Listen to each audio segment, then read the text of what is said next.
Most High. Yeah, but me, Mutabaruka, no believe that. And physically, so you can't go. Alright, you're not listening to me, I say no. Get and few man do it. You're not listening to me, I say no man no do it. No man no do it. You go in there, the alligator them damn you. Yeah, but if you have that with that, I don't know no man will go in there so because the first them tell me say don't face the alligator, the crocodile, because they will attack you. Because they will feel threatened. Yeah, I'm not going into no place. Why? With 100 crocodile in it because I'm not foolish. Yeah, but you see, the most I make you want you to control everything. No, Bridget, don't talk damn foolishness on the radio, man. If a man, you could have got in a little more. When me have my dog, my Alsatian dog, and it's my Rottweiler, and me train him to bite you, come in at the yard and see what happened to you. You could have got in a little more. Well, you know, go Africa, what day, and you go, step alligators and they never do nothing. Because I did what the man tell me must do. If I never do it, tell me must do. You control nature. No, I don't control nature. Well, you know, we want some rain in Jamaica. Tomorrow, you pray and make rain come. Anyway, we have to move because we can't take them foolishness, you know. You end the program with some foolishness. How it about, you know. So when we realize it now, we see the same youth them who grow big in them 20s and things. I say, boy, Muta, we did have it like a madman, you know. And now, them don't have it like a madman because they might invite me to come to them college and them university to come talk to the other youth them. So, what a thing. The stone that the builder refused. That's how it goes. Yeah, we have a very interesting interview for do at 11 o'clock, you know. We have a group of Jamaicans living in the States where actually produce a series of, what them call it now, shampoos, conditioners, shampoos, ear oil, all the different things. And them use Jamaican herbs and roots to create these things. And me I tell you, I never know say this thing did about, even though them tell me say a long time they might do it, but I have never seen it in no store in Jamaica. Well packaged, look like foreign product. Like if you see it by yourself, that thing say is a foreign. When it's really a foreign thing still, but it's Jamaican I do it in a foreign. But you know say it's some Jamaican behind it. And we always like facilitate these kind of industry and these kind of programs because sometimes, you know, hear about the negativity all the while and negativity outweigh the good things too. Is that truth? There's more negatives that go on as Jamaica, you know, than positive. So we have to dig deep to find the positive. So how come these ones were produce these conditioners, shampoos, ear oil, this and that? We're going to talk to them because we find the story very interesting and intriguing. This is the Cutting Edge on RFM. We are the ones, we've been waiting.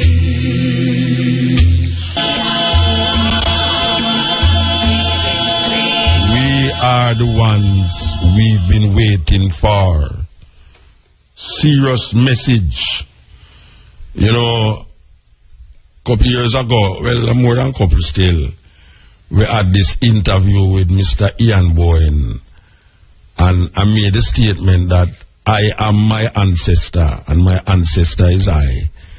And the man shove it off and I say semantics. We must come with me little semantics. I hope him remember that, you know. But these are the things that we say philosophically. And people, because them see it a come from the mouth of a Rasta man, them feel say, instead of them look into it, them shun it off. Now here's a song that say, we are the ones we've been waiting for. I wonder how Mr. Bowen would see that statement. We are the ones we've been waiting for. I am my ancestor and my ancestor is I. If there was no me, there wouldn't be any ancestor. If it was no ancestor, there wouldn't be me, there wouldn't be I. So, we recognize the philosophy and the African philosophy created by African people must be recognized. Because if it don't recognize, we're going to turn to other nations philosophize our reality and our consciousness and then become slaves in our mind and our thinking. We are the ones we've been waiting for. Serious thing. We want to heal up Andrea Davis. Andrea Davis, for 20 years, have been keeping this Reggae Day celebration. And we see over the years, I don't know if it's a fault of she or it's just that these people in the corporate Jamaica don't recognize the impact that it can have to really go behind a Reggae Day. And we have always maintained that. I remember one Reggae Day we was talking to Andrea Davis on this program. And I said to her, imagine the guys them in authority bring up a reggae month and the Reggae Day was dead.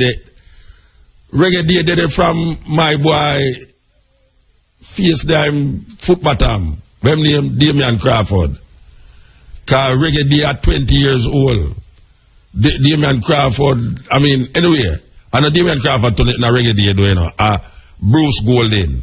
But them continue the journey with it, this government. But what we really say is that why couldn't they recognize Reggae Day and put it in combination with what was there already? Why did they have to create a new thing when something else was there that represent the same thing that they want to represent? All them have to do is look for Andrea Davis and say, Andrea Davis, we're going to incorporate more days into what you call Reggae Day and see how we can expand reggae music on a next level. But no, what them do, them disregard fair things because none of them recognize Reggae Day. None of these political people recognize Reggae Day. I have not heard, maybe somebody can call and tell me, I have not heard any one of the leaders or any one of the minister, whether Babsy Grange or Lisa Anna, came out and commend the idea of a Reggae Day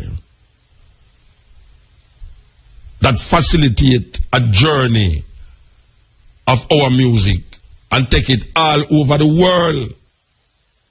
Because all over the world, people celebrate Reggae Day. I mean, in some countries where some youth play some music on the radio station, them recognize Reggae Day. How the hell we so backward? Me not hear nobody. I mean, pardon me if it was said and I didn't hear it. But at this point in time, I not hear no of these people come out and say, we want to really back this day that has been there for 20 years. Them start a thing named Reggae Month, right slam bam, in a Black History Month. And then I disregard Black History Month. One of their own come out and say that Black History Month is not relevant. It's an American thing. I don't know where them people get them idiot talk from. Oh, Black History Month must be an American thing. You know what is American thing? American thing is what them celebrate with them turkey. Halloween. That is an American thing. Eat turkey is an American thing. Oh, we don't complain about Boxing Day. What the hell Jamaica have to do with Boxing Day? Oh, you don't hear nobody come out and say, why we are celebrate Boxing Day? What is the relevance of Boxing Day to our people who supposed to be independent? But so it is. These nearsighted people, them put Reggae Day, Reggae Month in a Black History Month, and then now I try till we say Reggae Month, I mean Black History Month is not relevant. Just like how the guy come up and say, then be sure is the only national celebration that will take place during Emancipation Day, because then be sure is the hallmark of our emancipation celebration. You don't believe me? Well, we're going to come forward. Yeah. Cutting edge. Yeah, we that talk about the statement where Senator Norman Grant make about Emancipation Day, and when him talking for the government, time say there'll be no other national event that will celebrate Emancipation Day but Denby. So they are fusing Emancipation Day with the Denby jerk chicken, jerk pork, jerk this, jerk that, Chinese, this and Chinese that are selling at the place. I was saying it last week, you know, we are wondering if the Minister of Agriculture do have somebody that vet the sellers inside of that place. Because it's a disgrace. It's a disgrace for God to show that is supposed to be showcasing the strength and beauty of our agro-industry and agricultural sector, and going there to find people that sell made in China this and made in China, like the Bendong Plaza thing. How the hell Bendong Plaza people get into a Denby show? Is there no one that is vetting this thing? Why is there so much jerk this and jerk that? There's more jerking going on in there than twisting. I mean, really, when you go in at the place, it smoke up. The place smoke up. It's like when the smoke go lick, it's like you eat a whole heap of jerk chicken. All me, I won't eat nothing jerk. Me come out there and feel like me did I eat all jerk pork. The way the place jerky. You know about the jerky. You know, be like, really? You think they have Boston Jerk Center? I mean, we not say it with no animosity. We just say that there should be some criteria for selling in that place. It cannot be that you're celebrating the agricultural industry and you have people selling things in there that don't have nothing to do with the agricultural industry. As a matter of fact, there are more stalls and booths in Denby that don't have nothing to do with agriculture than things that have something to do with agriculture. How the hell is that possible? How the hell is that possible? And now we hear them tell you now, say, well, you know, we used to keep Emancipation Day on the 1st, but you know, we have fused Emancipation Day with the jerk-up place. We have fused Emancipation Day with the Bendong Plaza thing, with them called Denby Show. A guy can't get me to go back at that, you know. No, me can't go back at that, Rasta. Me embarrassed started because I go out all the place and look for something. I mean, I say a little man where I make some money or with some this and that, and I see some people that sell some normal thing like where I say a market, a little booth. But rows and rows and rows and rows of Chinese goods, of American this and American that. My gosh, man, why can't I do something right, Rasta? We can't do something right. But the guys, them were up there. Them not have no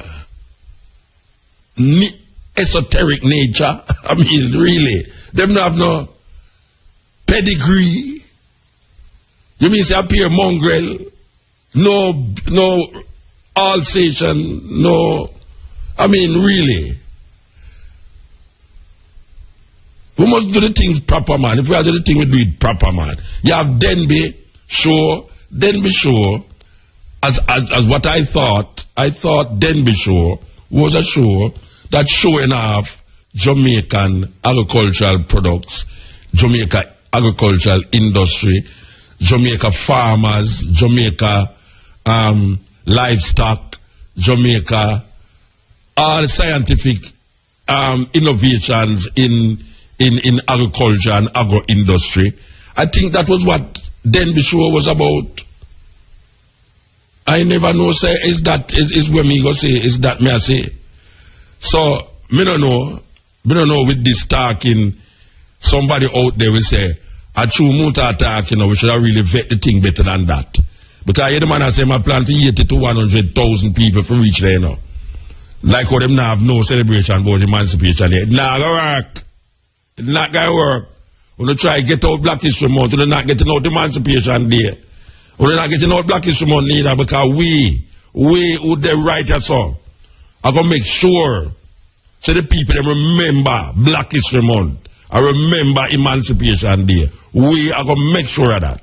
We now come and fight. And the senator, a joke, him a joke.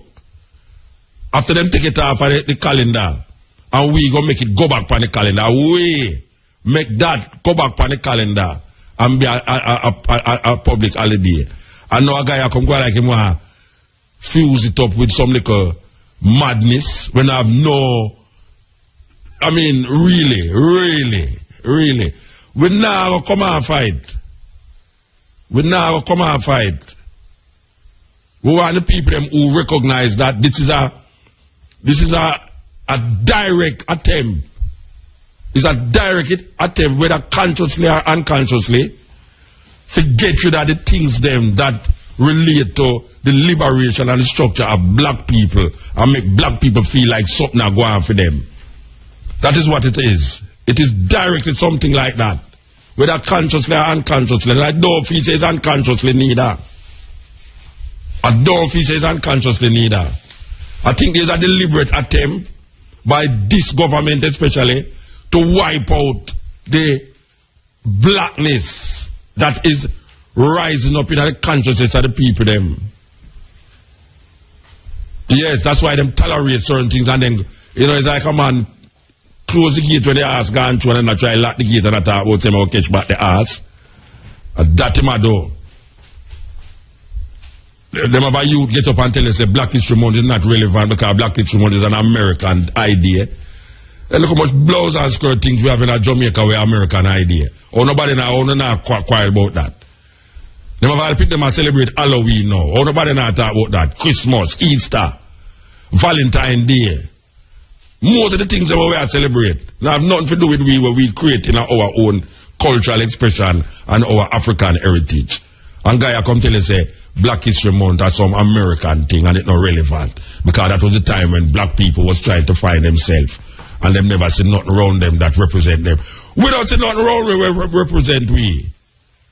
Because everything where we see around we, I said European thing around we, and now Chinese coming out now too.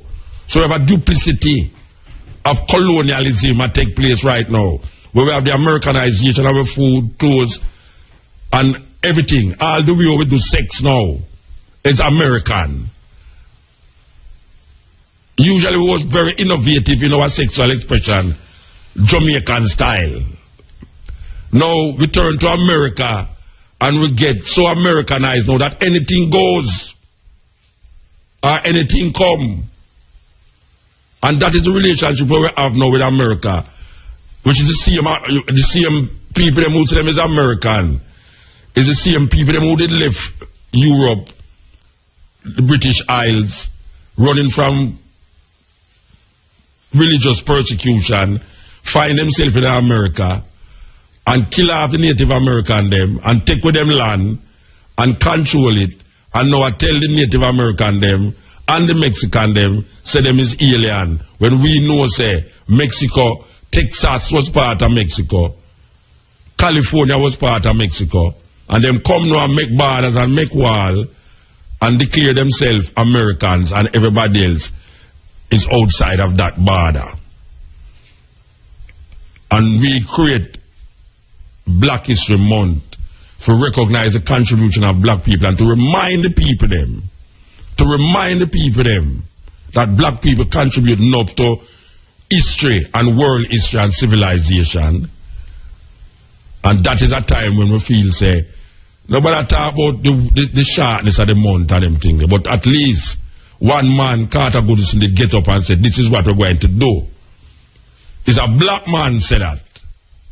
It's a black man get up with that and say that. And when I look at him as an American black man, because Bob Marley influenced the whole world, and nobody not saying, boy, I mean, Bob Marley influenced me, I'm not a Jamaican. Marcus Garvey influenced America. Marcus Garvey is one of the most influential black men in America, to the point where you're looking at the books them, black history books will come out of America and talk about famous black men. Marcus Garvey did there. And nobody that said, "Chow, we not celebrate Marcus Garvey, because Marcus Garvey come from Jamaica." This year make it 100 years since the UNIA. And all over the world, people are going to celebrate the 100th anniversary of the Universal Negro Improvement Association, created by Marcus Garvey from St. Anne. And the people all over the world is celebrating it, and no one is saying that, well, I mean, I celebrate Marcus Garvey thing, you know, it's a Jamaican thing. Jamaican which thing? Jamaican don't even know if we celebrate it. Because we don't hear them say nothing. We don't hear the government say nothing about the UNIE and the 100th anniversary of the UNIE. Away, we're up on the ground, you saw. We're up on the ground, where them have flight pass and a switch pass, like so we're not important. Away, I remind the people them, consciously I remind the people them, say, look here, this year, 100th anniversary of the UNIE. Marcus Garvey, the first of August, Emancipation Day.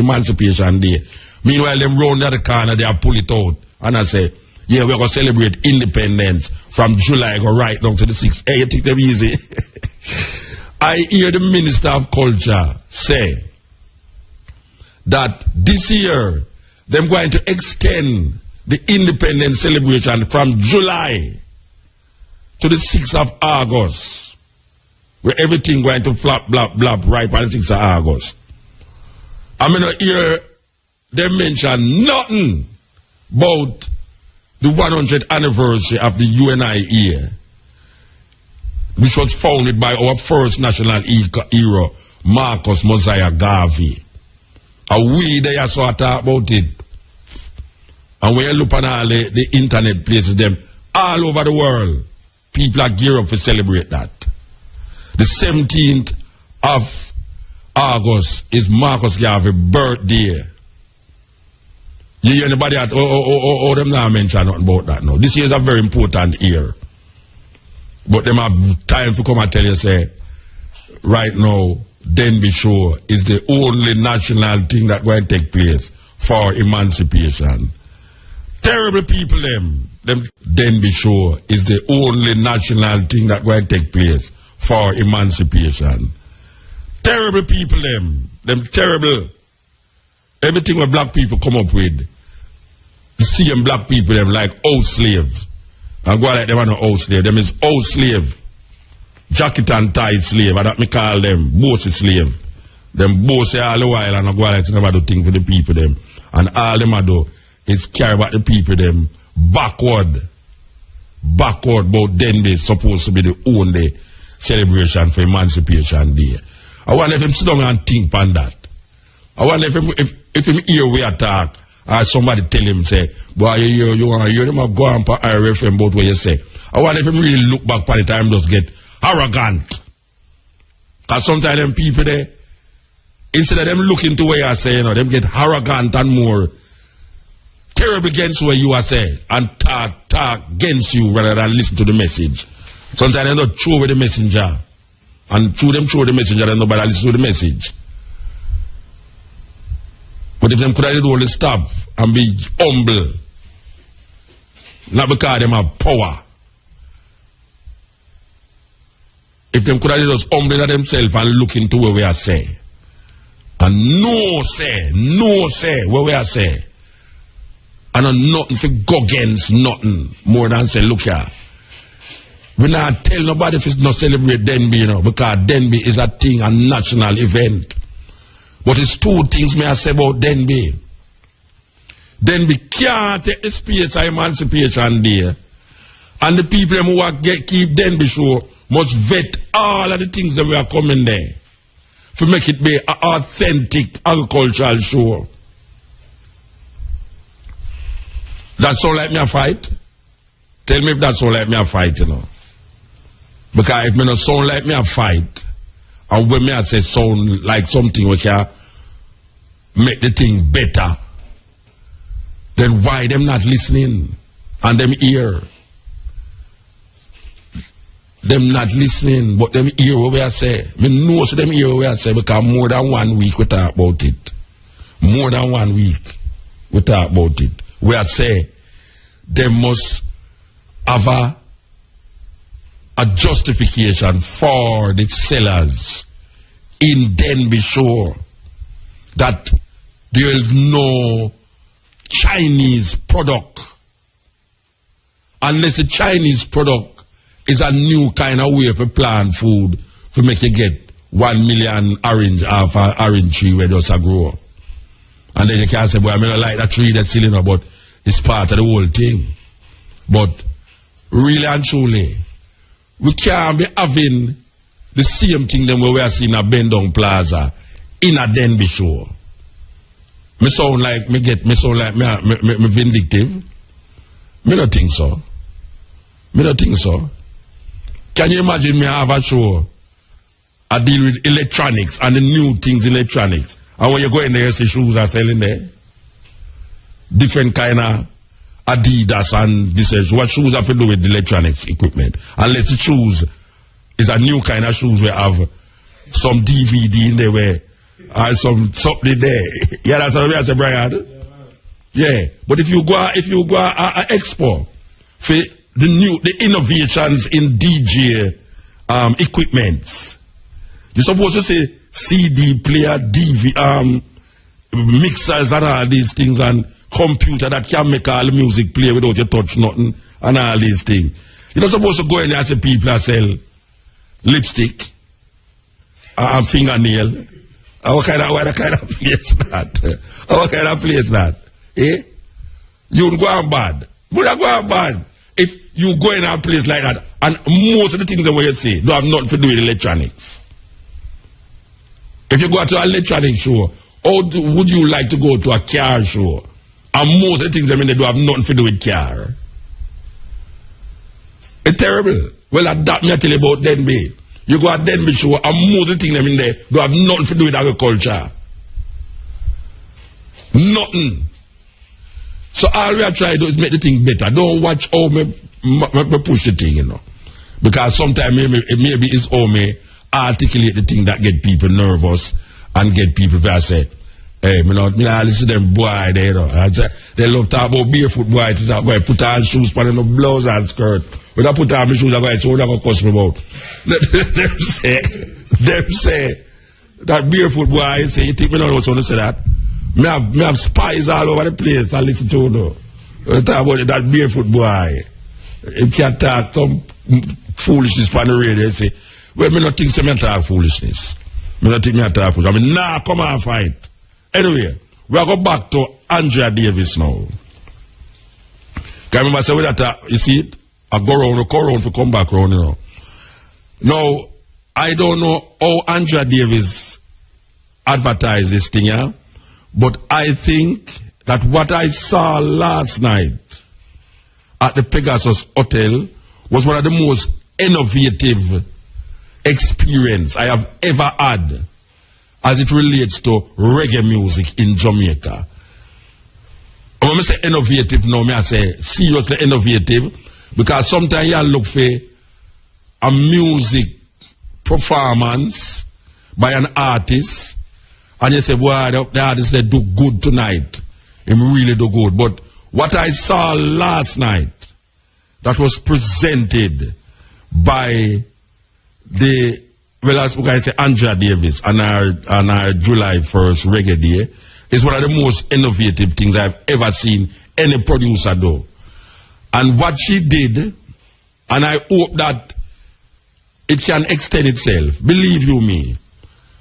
For those of you who wasn't there, and those of you who were just passing the Pegasus last night, you might have seen images on the wall of the Pegasus Hotel, that large, that tall skyscraper you see there. There were images projected on the wall of that hotel. What it is that Phase 3 presented a slideshow. Yes? Phase 3 presented a slideshow of posters that was in what we call it was a a contest of different posters. Last year they had it. There's posters from all over the world that depict reggae music. Whether them have an artist in it. I think last year the one that won had Lee Scratch Perry in it. But these are artists from, you name it.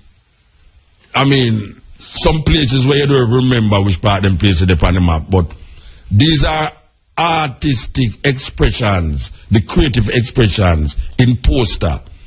And what they did was to take the posters and turn it into a slideshow on the wall of the Pegasus Hotel. And I am telling you, believe you me, that the projector there must be the most powerful projector I've ever seen, because the place where they was projecting it from was over Emancipation Park. It was over Emancipation Park. It a project on the wall of Pegasus. Now, if everybody inside of Jamaica know which part of Emancipation Park there, and everybody know which part of the hotel there, and the skyscraper building. Well, FSG was projecting these slides from over Emancipation Park on the wall of the Pegasus Hotel.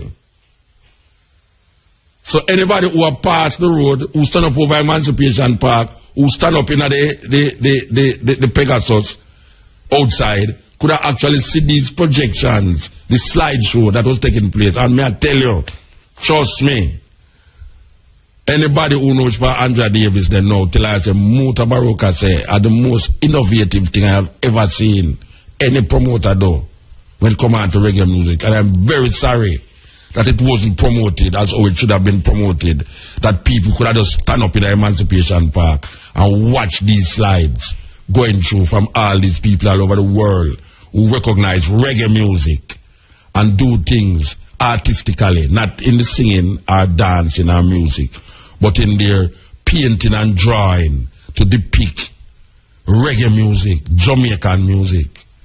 We love it. We love it. Believe you me, we love it. Andrea Davis, you make me feel good when you say that, man. Trust me. Trust me, you make me feel good. And I don't know, maybe them could have something like that too in a, what them call it, Heritage Week, where them project some form of something, because now we see the technology there, Phase 3 have the technology for project something from clear over Emancipation Park. I don't know, I want them have any project that we can project to the moon. Would it be wonderful to project a sting on the moon? You look up at the sky and say, Ninja Man, I go out with him antics, and Lady Saw and Macadai Man, of course, on the moon. You just look on the moon and I see the thing. I say, wow, look at the two lady them. I said, that looks sweet. This is the cutting edge on RFM with you. Alright, I can play this. Yeah, this is the cutting edge on RFM. As we mentioned to you, there's a group of ones in America, Jamaican to the core, who have produced some serious production we are talking about, I never even know about. I don't know if should I say Mr. and Mrs. Hines? Can I say Mr. and Mrs. Hines? Yes, man, you can say Mr. and Mrs. Hines. Look morning, here. Muta. It's not morning over here now. No, they're on a different time. I tell you, if you call 11, you call 11 your time. And your time, you work half No, work over my time, yes. All right, look here. You're related to David Hines? No, you know. Your husband are related to David Hines? No, you know, mine, you don't know your relative, them, you know. I go there, yeah. My appearance, they don't go out with some things they never tell you about, you know. You're thing. No, if they are still, that's why I ask, you know. Yeah, the funny thing with my family is like outside of my immediate family. Yeah, you don't know. It's like I don't know no other Hines, you know, but I know so must have some relatives out there, you know. Okay, all right. Yeah. All right. This product that I was introduced to, my lady was in Atlanta, and she come back all, like, she was so enthused about this line of production that she started to share it with everybody, including myself. So I'm my own little Bakla shampoo, I'm my own little Bakla conditioner, I'm my own little Bakla ear oil, and it nice me because I said just the packaging alone was very impressive. When you start Thank this? you so much. When you start this? Tell me when you start this thing. When you start it? But we started like about, I would say, 20 odd years ago. You know. In the Bronx. We kind of started out with Sundial Urban Herbal Products. The Bridget from up so. Yes, I remember I used to come up facing thing with yes. Right. Sister P, yes, Sister P. Yeah, man. With Sister P, and you know we're coming out of his stable, you know what I mean? Yeah. And he kind of like instituted, or we kind of, you know, when you move to the United States, you're trying to hold on to your roots and your tradition, and we kind of found him, or he kind of found us, so to speak. And he kind of instilled in myself and Michael the natural, you know, the natural and traditional way of eating, living right, everything like that. So before we even found Tropic Eye Living, we worked with him, and one day Michael, who is fondly known by Makalani, as Brother Rashan sometimes would call him, you know, asked Brother Rashan what products he could bring up from Jamaica, and Brother Rashan told him the Jamaican black castor oil. And that kind of gave birth to Tropic Eye Living. I think, Michael, you can expound on that. Yeah, that's about 92 years, a long time ago. Long time. But when we started in Muta, we started selling the products in health food stores. That's how we really started in the Bronx, you know, and we would walk with little bag and pan, so to speak, or a little cart and sell it to store to store. But a lot of, there were some rejection and some positive feedback because we sold it as a natural and traditional healing oil. We call it the all-purpose healing oil. The thing about the way we started is that way. No big thing. You know what I mean? You get to start with a gallon. Yeah. You know? Yeah. Yes, and it does take time build. You get a rejection, but you have a few people who work with you. Yeah. Jamaica. Yes. All Jamaican right. stores. Go ahead, yeah. All right. I remember when Sister P used to make some woolly trip to New York, and she used to carry all these fever grass and chain the root and this and that. And you remember when she used to carry them things to go up there? Yes, man. All right. The brethren, which part of them they know? Where them there? Who that? Rashan? Yeah. Still in the Bronx, sir. Still in the Bronx. And still a lot of time, I believe, in Ethiopia too, you know? Okay, I'm there Ethiopia most time. Yes. All right. Yes. Why you tell the people them exactly what we are talking about just now? Because these products, you say it's 20 years you have these things. I mean, never see them in Jamaica yet. Why? We have some in Jamaica? Yeah, man. We have some in Jamaica yet, mean, yeah, man. Yeah, but you know, what the funny thing, you know, is that, boy, the thing with Jamaica is some things the people reject, you know. So it's like you have to go abroad sometimes. Yeah, but you see, even though you're abroad with it, we still never see it market long and so, because I just tell the people, them say, if that was in one of those beauty parlor, people that believe it's a China, made in China thing and take it up north. Seriously. Because the packaging alone to me was very impressive. You know, the packaging. True. For some Jamaican package that it was so impressive to me. Wow. Make me ear feel clean without me use it. You know, it's a funny. We not only we have shampoos and conditioners too. Now, what Mutombo was also impressed with what our bush bath and our shower gels.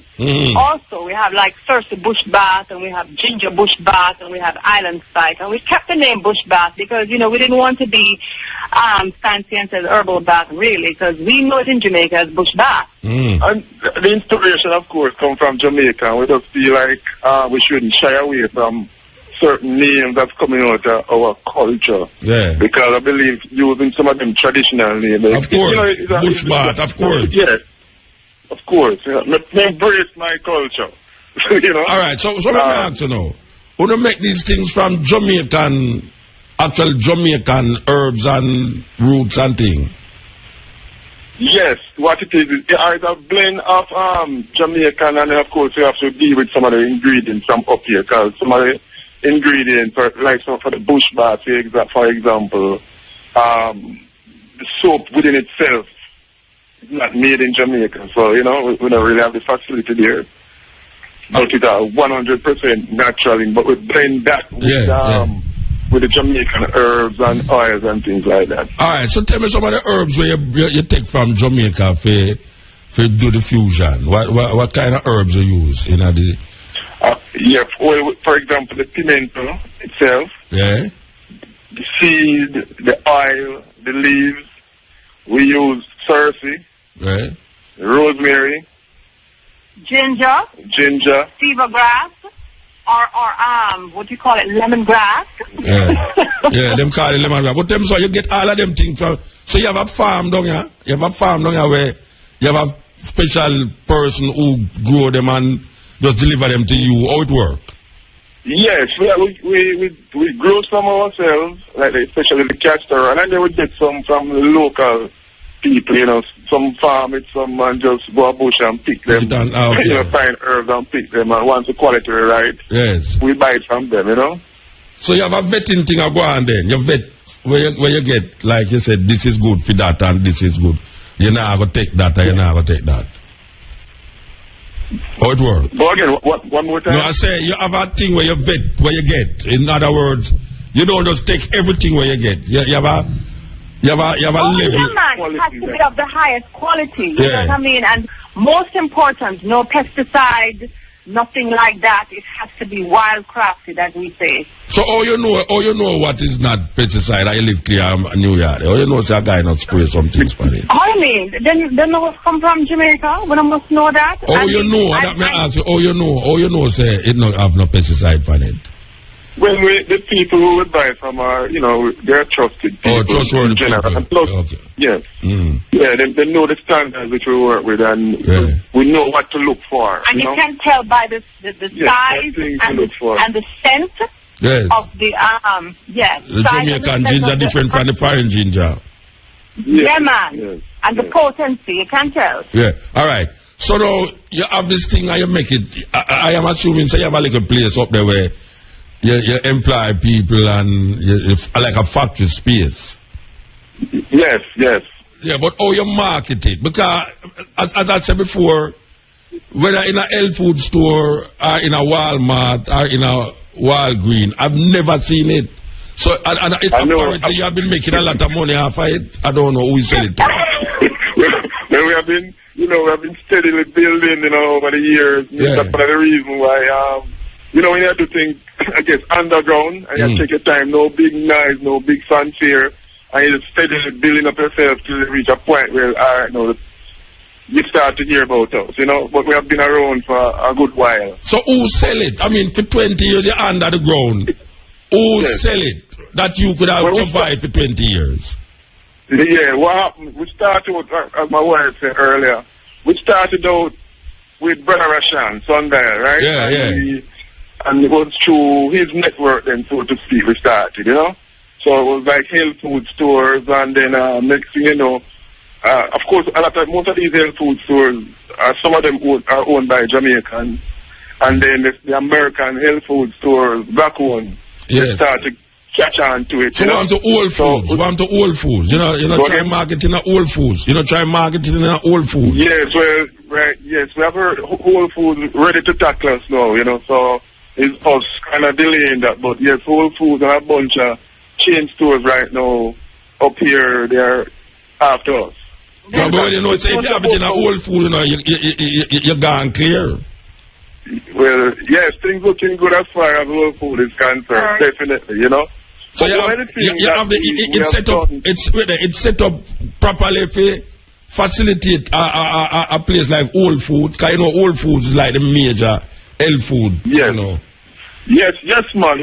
That's why we finally entertain them, because before we deliberately kind of shy away from them big stores. You have to make sure you can supply them, but now we're in a position where we can tackle them now, And you still have a use Jamaican thing. If you get a Whole Foods contract, all of that now will mean, say, the herbs, the fever grass, ginger, will be more, you will be importing more of that in the new year to make the product.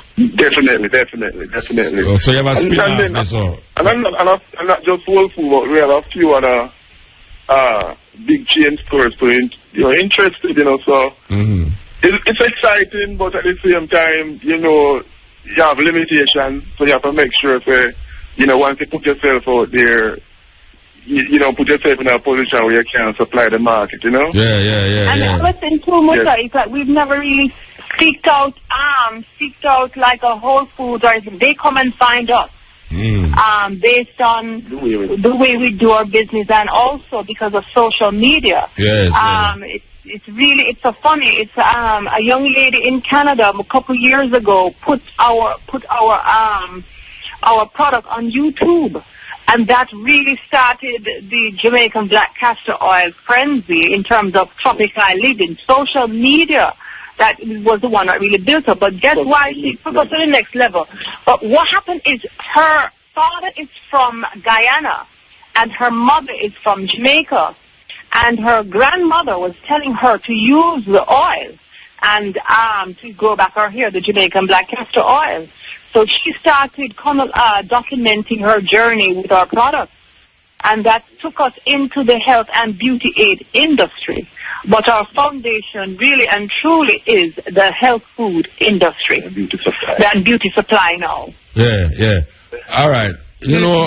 My lady was so enthused about this thing that she ready for market it down. I don't know. Yeah, man. I will manage her now because she is widely introducing it to everybody when she buck up on. She's like, I think you should employ her.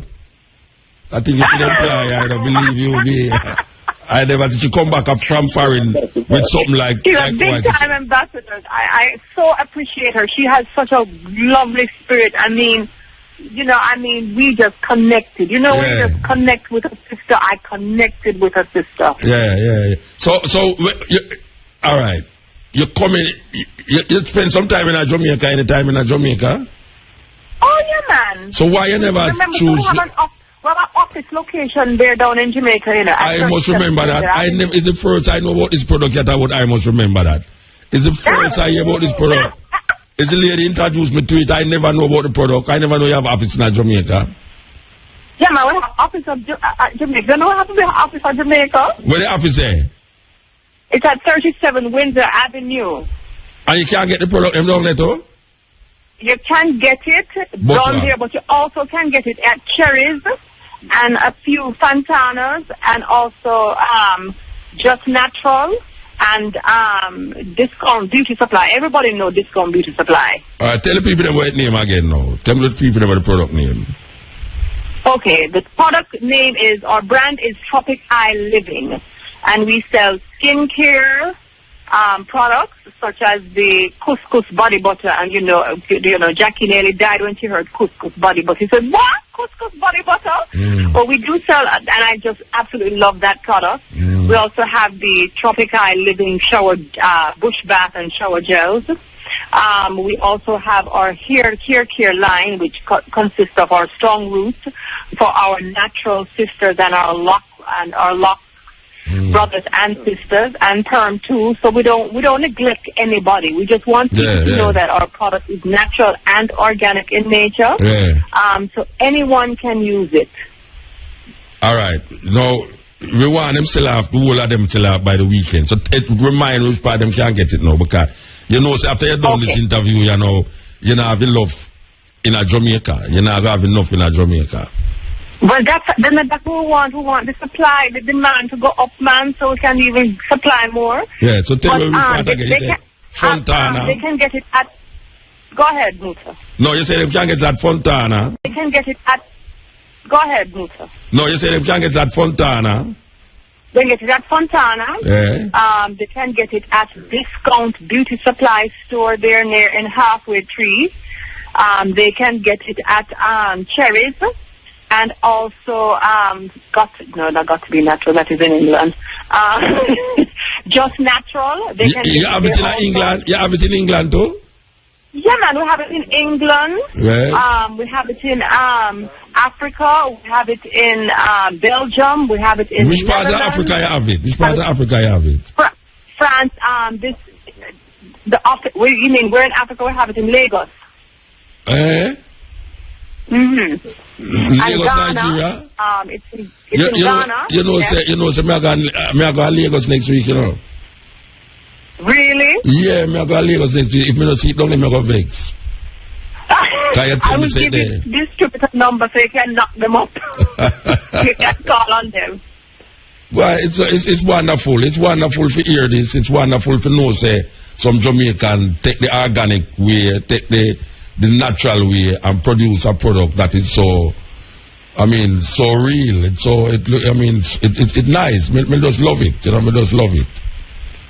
Thank you so much. Yeah, But our motto aims at Tropic Eye Living, and it spells out who we are. It's the natural and the traditional way to a healthy, beautiful you. And if it's not that, we don't sell it.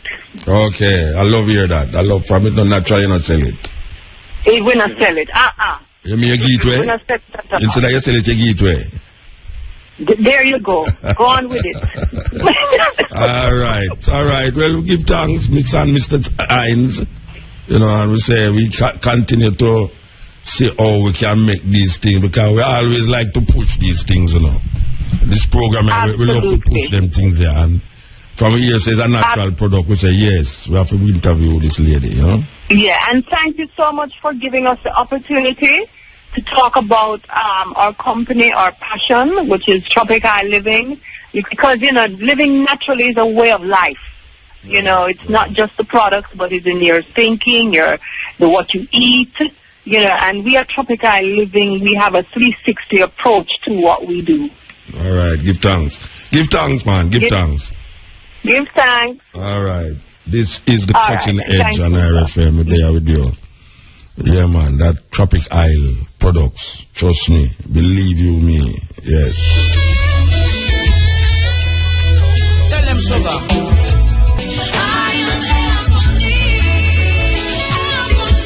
Yes, it's called Sugar. Sweet music in the night, yeah. Ebony. Ebony is a black wood. Find it in Africa enough. Black wood, yes, real black. People don't know about them wood there, but there's some serious wood, them use it and carve things. As a matter of fact, we have a portion what them call it necklace. I don't like call it necklace, but that is to describe where we have a portion of necklace we make out ebony from Africa. Just like how we have the amber from Africa. There are certain things that is organic and natural that Africans use as jewelry. Very organic. Them use it as jewelry. And it is very expensive too. It may not look that way to you because you're used to the bling. And the bling them not expensive neither, it just look a certain way.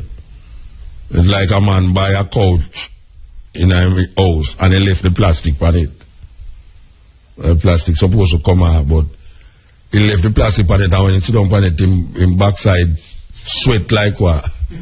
Because the plastic not supposed to go over the something. But that's how we do it too, because sometimes you're going to some people's house and to protect the carpet, them have this line of plastic go right to them bedroom, you have another line go to the kitchen, you have another line go to the bathroom. And then we have a plastic thing, you understand? Well, you have things that is organic,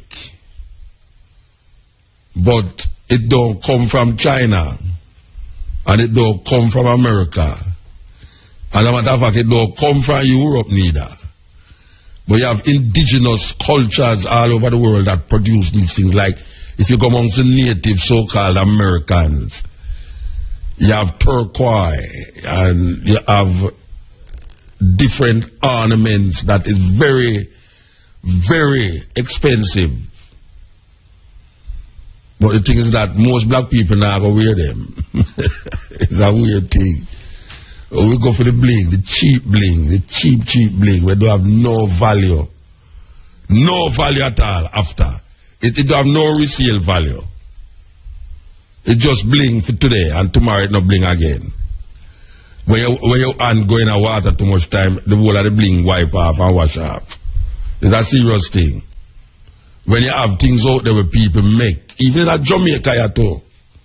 Even in Jamaica, you have craft things where serve you and last a very long time that it have resale value. But we choose not to buy those things. We want the things that will come from made in China, made in Taiwan and Tai 2 and Tai 3. It's a terrible thing. Terrible thing. Cutting edge with Mutabaruka. We are listening to our meds. You know here. Cutting edge. The sun is out and shining. A smile on my face. Two steps forward with every step back. You're listening to Kelisa Chronics. Yes. Okay.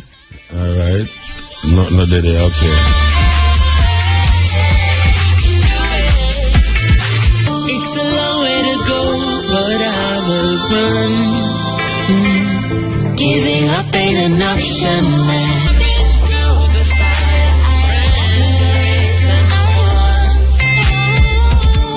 Yes, Kelisa Chronic.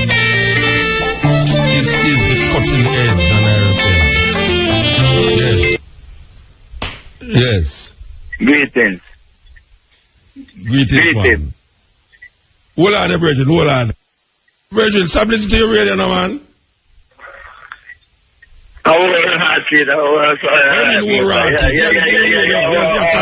to go far from radio. Yeah, man. Yeah, Muta, bless up. Muta. Brethren, me I listen to what you say, you know. You listen to the radio, you have to listen to your phone.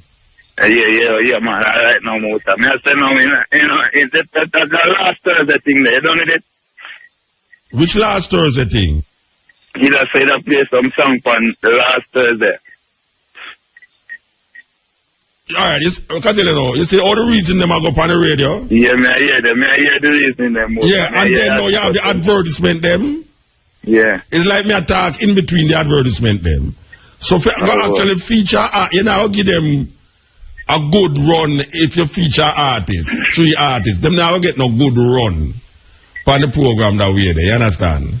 Oh. So we have to wait now till the advertisement them settle down, and then now we can feature 3 artists and then play all 3 songs by each one of them for the whole day, you understand? Alright, brother. Yeah, but we don't do it now. We still have it now. Yeah, because me give him a little thing, you know? Okay. What you listen to name? My thing, me give a CD up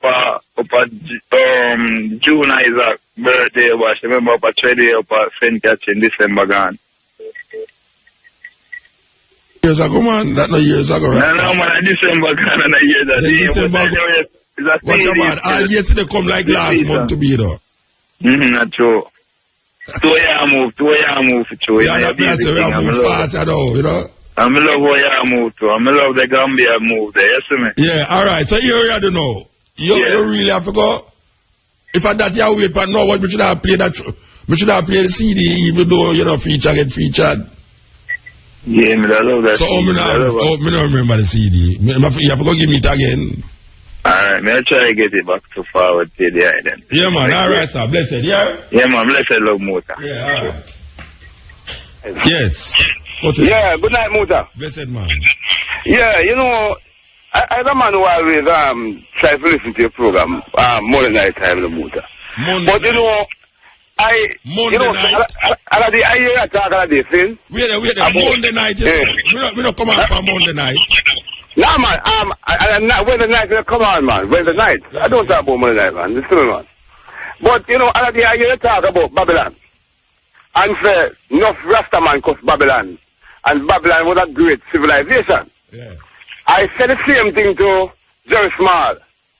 I said, of course, me know what boy, me rate Babylon. At the same time, what I say, boy, is a difference between your opinion and just my opinion and Babylon. Alright. But, you know what I think I don't like to Muta? Yeah. I don't like every time you come up for the radio, I cause the government. Because Damon Crawford, because Peter Bunting, because Portia. More right. Hear some positive things where you have plans to the country. You never hear no positive things. You never hear me just show you positive the whole on there. You never hear me just mention some positive things a while ago. Yes, but you never hear me mention positive things. Hold on, man. Telling them I'm not doing them two different things. Listen to me, you know. Yeah. You ever hear me on the day program I talk about the people them must stop urinate on the street and stop throw the things them out of the road? You want to talk about? Yes, I have heard you saying that, but saying it and not doing it and not including the Rasta man especially. Because the Rasta man, what do you mean saying it and not doing it? Who not doing it? Me not doing it?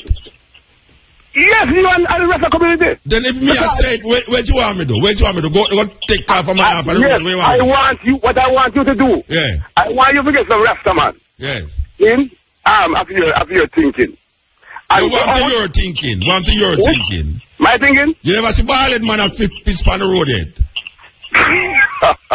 Yes, I do. Yeah, the way I say about my thinking. Thinking. Muta, look, you're going to set an example. So what are you going to do? Yeah. You're going to get some Rasta man with you. Yeah, walk on the road. Are you going to walk on the road? For what? For what? For do what? To make the people not weird saying that piss on the road. They may not say it on the radio. You mean they're not weird that? When you say it on the radio, not weird, not make them weird. Muta, if you listen to the radio, Muta. Most people know. Don't listen radio. Who don't listen to radio? I are the number one radio station in the whole world, and most people listen to IRFM. What you say? Most people right now don't listen to traditional radio. Yeah, but me talk about it in the day. Me have a day program too, you know. I know. I know, and I the day program, you know, you talk about current events, where the government should do. What I want you to do. To help the youth them set up a farming thing. The youth them must start plant more thing. You know, you talk about them thing there. That is something a Michael man talk about a long time. No, new ideas from you. Man. People that talk about things, you first can't talk about one something. Me say, me not be say Michael Manley that talk about. Me say, you never hear me talk about it. No, me not talk about Michael Manley that the same thing. Me talk about no. Not saying you have not spoken about it, Muta. But I want you to come with new ideas. What is the new idea? The old idea is going on. Tell me a new idea. Tell me a new idea. I want to tell a new idea. Yeah. I want for you, your youth now, start think about not only planting cassava, planting cane, but to take cane and another product, see, to come with a different sugar. So you never hear me talk about agro-industry on the program? Listen, let me talk. Yeah, but when you talk about new product, I want to see more youth. All the while, agro-industry, I'll make sure. I want to see more youth, Muta, study iron, overbuild different iron, out of rock stone, overbuild iron, out of different things. Yeah. That is what I want to hear. So that's new to you. That's a new idea, that? More you will start telling them so what. So you never hear me telling you them certain things. You never hear me telling them that. More if you know start telling them more. Like a day program go and go get some trade because there are a lot of opportunities coming out. You call the day program them enough, don't it? You told her you call the day program them enough. Every time. That is me. I'm comrade. You end up call my program for what? Why me a cuss bunting? Why me cuss bunting? Which one cuss bunting? Alright, listen, Muta. Why me shouldn't cuss bunting? Because and a bunting are going to kill people. Oh, but a bunting is responsible for stop the killing. No, me and you know. Me I wish you. You see me a kill anybody out there? Me stop it. Oh, then wait there. Hold on the bridging. So what bunting work is for? What bunting work good for? What I get paid for? No, we said policies. No, what bunting getting paid? Said policies for what? Said policies to fight crime. That means that me and you can live in unity. No, hold on, man. You see, me can't take them day program talk, you know. You want me to say to you? Yeah, but what bunting is there to set politics for what?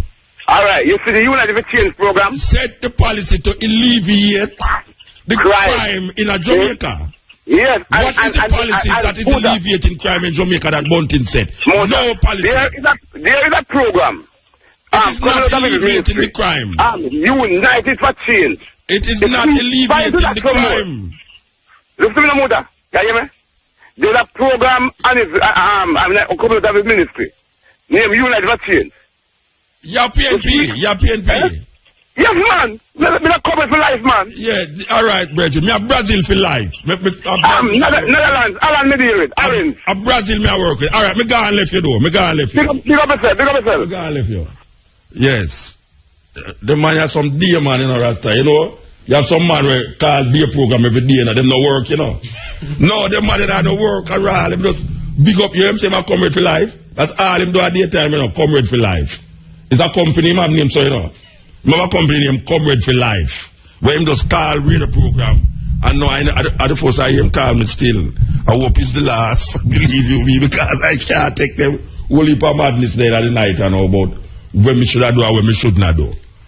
What can you do over a microphone but to help to motivate the people them in a goodness?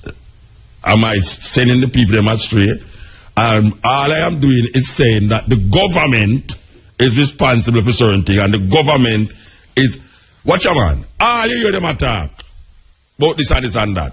Go to a road, go ask the people them what them think, and if them life better since this and since that. I have not heard whether I'm rich man, brown man, beggar man, or thief say Jamaica have gotten better, or their life has gotten better in the past 2 years. I don't know nobody will tell me that. Nobody. I'm going to talk to everybody. I talk about ghetto man who work every day, man who are doing own work, man who own hotels, man who own Mercedes-Benz. Him life still not get better. Because right now have the Benz and they want to sell it. Yes. Yell, Wingy. Blessed man. Blessed. I want to ask you a question. Yeah. What do you think of black people, Africans and the world? Are they the Jews? No, you have to talk, Lord. Are they what? Are they the Jews? With Jews. Jews is not a race of people, you know, brethren. Oh, really? Jews is a nation. It's not a race of people. Oh, really? Yeah, it's a nation. It's a whole heap of people come together to make a nation. Oh. All right, then. So, what you would have said one time, Jeremiah said that every man should let his Hebrew slave, male and female, go free, so that no one should make a slave of a Jew, his brother. What may I say about it? Yeah. Me not get credence to slavery no way, whether Hebrew slave, Jewish slave, whatever slave. Me not get credence to no slave. The Bible sanctions slavery. The Bible sanctions slavery. Yeah, man. The Bible tells you that slave must be obedient to the master. But who is a master? The master is the one who owns the slave. No, man. Master have more than one meaning. No, Virgin, me not talk about the more than one meaning. Me talk about the meaning as it relates to what me just said. No, probably the Bible is taking out of context, Muta. You never read that the Bible says master, slave must be obedient to the master. Yeah, but you can consider God as the master. Me ask you, if say the slaves must be obedient to the master. Actually, the slaves, God, it don't say God. The master, Brethren. Anyway, one more call for you, ask him, want to get a song play on your program. Then give me the CD, then bring the CD, come give me. Oh, I go reach if you bring the CD. Carry go IRFM in a Kingston if you're there Kingston. I'll bring it come IRFM down here so if you're there Ochi. Then I watch it. Yeah. Yeah, because basically I want to have a conversation after the year with your person. No, I don't want to have no conversation after the year, brethren. Inside they will give me the CD and make me like it and play it or what. But what kind of conversation? If you want to have the conversation right now upon the ear. Oh, you want to have the conversation? Yeah, upon the ear, I want to have the conversation. And you have 4 minutes to have the conversation. 4 minutes. Yeah, but at 12 o'clock, we have to get something, do something else. But ask another question. No, a conversation, you want to have a question here, you give me a question here. No, I ask you a question, you can't rush me no part. No, me not about rush you. Me say, a question is not a conversation. Yeah. But therefore the conversation going to start by asking you a question. Alright, go on, ask me. Question lead up to a conversation. Ask me. Okay. What do you think of Jesus Christ? I don't think of Jesus Christ. What do you know of King Selassie as him as Jesus Christ? I don't know nothing about Jesus Christ. I don't think of Jesus Christ. When I think about Haile Selassie, I'm not thinking about Jesus Christ. So, you wouldn't say Haile Selassie is Jesus Christ? No. Why not? Because Haile Selassie is a separate thing from Jesus Christ. It's you are trying to turn him into Jesus Christ. No, I can't turn him into You ever hear Haile Selassie say Jesus Christ? Jesus Christ. He means Jesus Christus. No, Jesus Christus is a Greek word.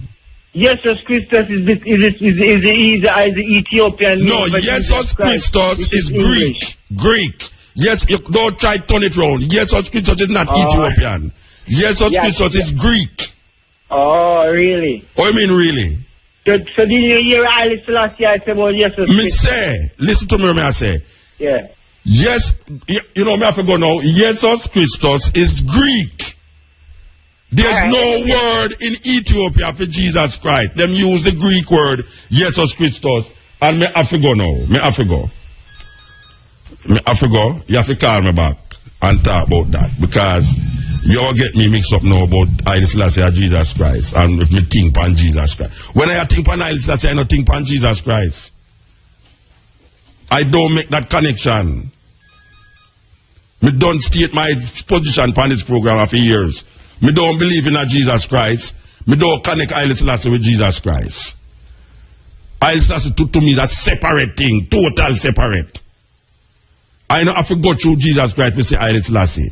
Because if I have to go through Jesus Christ for Haile Selassie, there's no need for Haile Selassie. Jesus Christ does stand alone because Jesus Christ was dead 2,000 years ago. Why would I want to create a next man named Jesus Christ in our next man? I don't have that thinking in my consciousness. Believe you me. I don't have that thinking at all. I don't know if you're next Rasta man. When I say Haile Selassie, I am not speaking of Jesus Christ. I don't connect Haile Selassie with Jesus Christ. As a matter of fact, to me, Jesus Christ and those names and terminologies where people are trying to just never dead there. It's a figment of man's imagination. Jesus Christus, all of these things is what people believe in. It's faith. Faith drives people to believe these things. I don't have to believe in a Haile Selassie. I know that there is a man named Haile Selassie. I don't believe that. You cannot know if there is a man named Jesus Christ because everything that you know about Jesus Christ was taught to you by people who never know no man named Jesus Christ. Isn't it strange that you keep repeating a name, Jesus Christ, and you keep repeating it and saying, you don't know no man named Jesus Christ. Everything that you know about Jesus Christ was taught to you by a next person who don't know no man named Jesus Christ. Simple. I know Haile Selassie, and I hold on for Haile Selassie. This is the cutting edge. Click it. FM really rocking, you know? Yeah, this is the cutting edge. You know, my original media for one thing about a button. Just a simple button we are talking about. Shining, a smile on my face. And that's your spirit. Yeah. And you can do it. You are a champion. R.E.F.M. Thought-provoking. Always smoking. Lyrics like a bazooka. You are listening to Mutabaruka. God's wonderful people, I am calling. God's wonderful people, I am calling. Where one man can have all 500 men and not five. Yes, cutting edge. Yeah. Greetings. Yeah. Greetings. Yeah, blessed man. Yeah. Yes, I'm listening. Hi, Muta. Yeah, I'm listening. Okay. You call from automobile? Yeah, but you must listen to your radio now. No, it's done right now. Yeah, all right. The person we just called before, in regards to like Jesus Christ and God and all of that. Because the mistake on you or me first in terms of the totally rid myself of them thinking. You know, normally, when we grow up as a youth, you know, in the church and all of that, you know, really believe and hold fast, you know, this man up a sky and all of that. But you know, as time progress, you know, you start saying certain things, and you start tapping into your consciousness and your inner self, and you start realizing, so, you know, but wait, nothing no go so. You always say so. Many times, even know, like, on a day-to-day trading, you know, like, your whole reasoning with ones and ones, and, you know, people deem me away or look down upon your way because I go through to myself. Kind of old for them thinking. No, I'm going to go through to myself, I'm going to say, well, I born God. I born God, I born everything, I born religion on a whole. Me just not still that, you understand? I mean, at one point I did, but just, no more. Well, it's a process, you know, it's a process. You know, your uncle can't exist, which part you're thinking there, you know. You can't exist further than you're thinking. That's true, but me just think the most, especially black people, because me always say to ones and ones, and I say, alright, so, you believe in a God, you believe in a Jesus Christ, you know, you believe, alright, you get saved, and you're baptized, you this and you that, but really and truly, why do, you know, make it no better. You know, you got church from Sunday to Sunday, yes, but you know, make it no better, Muta, why do, you only make it worse, because the thing is, you take your money, you show up your collection, you know, and you make yourself poor, so if anything you do, it make you worse. And not only that, when you get poorer, you know, it justifies you in your poorness. You see, when somebody get poor in the name of Jesus, you know, them have a talk to give you that it's better it's easier for a rich man, it's easier for a camel to go to the eye of an eagle than a rich man to go to heaven. And me, I tell you, say, nobody can tell me nothing. It's better to be rich than to poor. Yes, of course. It's better to be rich than to poor. But poor is separation. Who likes being poor? Poor to be poor is a crime. And if people sell me that, it better go with them talk there. But Muta, what I say is this. From the internet to know if you hear about this God and this and this that. And look on earth right now, when God was the omnipotent and the omnipresent, God created everyone, God created all of this. He must know that same when God said no. Because he know everything. Of course. But that's why I say, even at the beginning, film story just don't connect. You just don't click. You just need to open mind. You know? Your mind has to open to really accept and realize that you know, things. Yeah, man, I of course, that's simple. Simple 1, 2, 3, simple.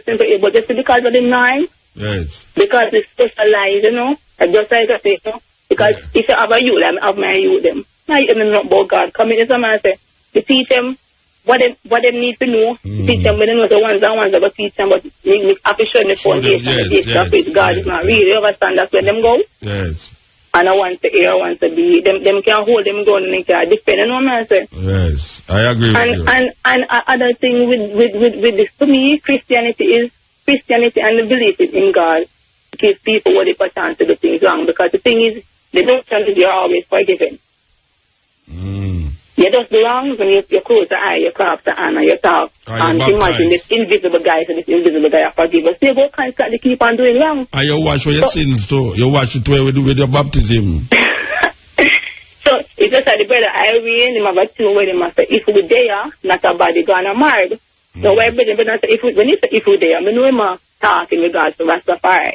Because the thing, remember when we just started Rastafari, and from them telling to know me evolve. It's something you evolve, you know what I you know what say whenever it's a site up, you know you go start Lego. You start Lego certain things, even certain things. Certain things where you eat. You Lego your act or your flesh. There's something saying something there. You keep saying something there. You get ridiculed, you get that's what I mean. To me it's like it would be Rastafari then to me it would be Jesus Christ because the most persecution of Rastafari get. But the amount of things I'm gonna learn, we work hard God instead and something there. Not wild. It's a journey, mama. It's a journey. Anyway, we have to move that though. We have to move. True, give thanks. Where would they with them advertisement, you know? So much advertisement by the board of the night, yeah. Okay. What they are so, yes. Ill. Okay. Ill? Yes, greetings, Congo. I have blessed my heart. Give thanks, man. Greetings, Rastafari. Yes. You know, we always say, you know, philosophy through the years of coming through, you know, upon the journey is, each one, you know, do things according to his or her level of iteration, you know? Yeah. Yeah, so it's it, man. You know, long we in the month of June shoot, and we got some spitting words here entitled First Love, which you'd like to share. Little, you know. Okay. The punchline go like this: straightforward, absolutely no girl.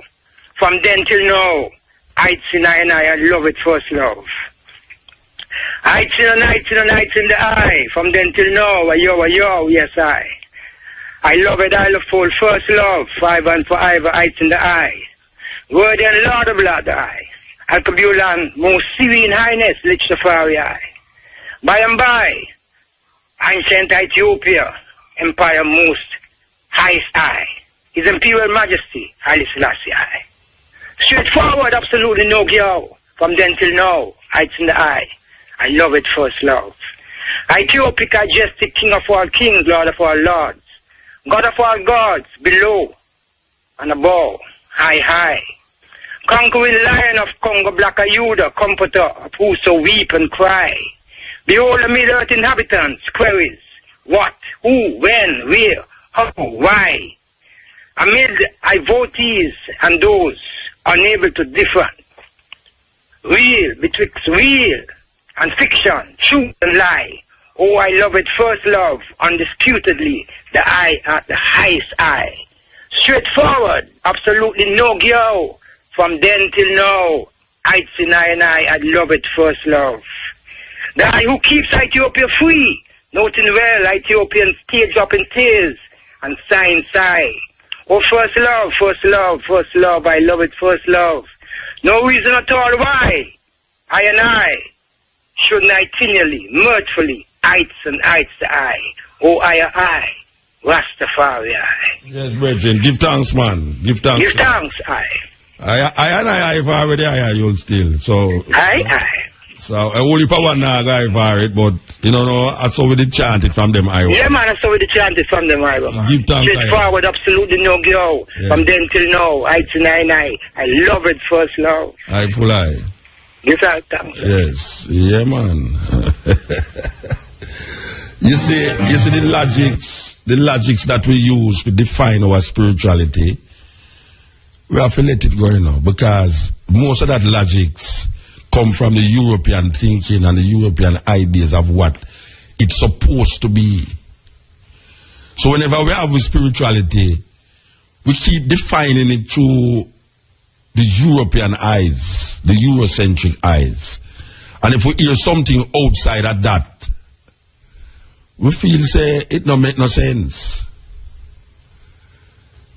And really and truly, if you really check into the levels of consciousness, when a man say Haile Selassie is Jesus Christ, you know, when you're in a 12 tribe, them say, greetings in the name of our Lord and Savior Jesus Christ, was this day revealed himself in the personality of Emperor Haile Selassie I.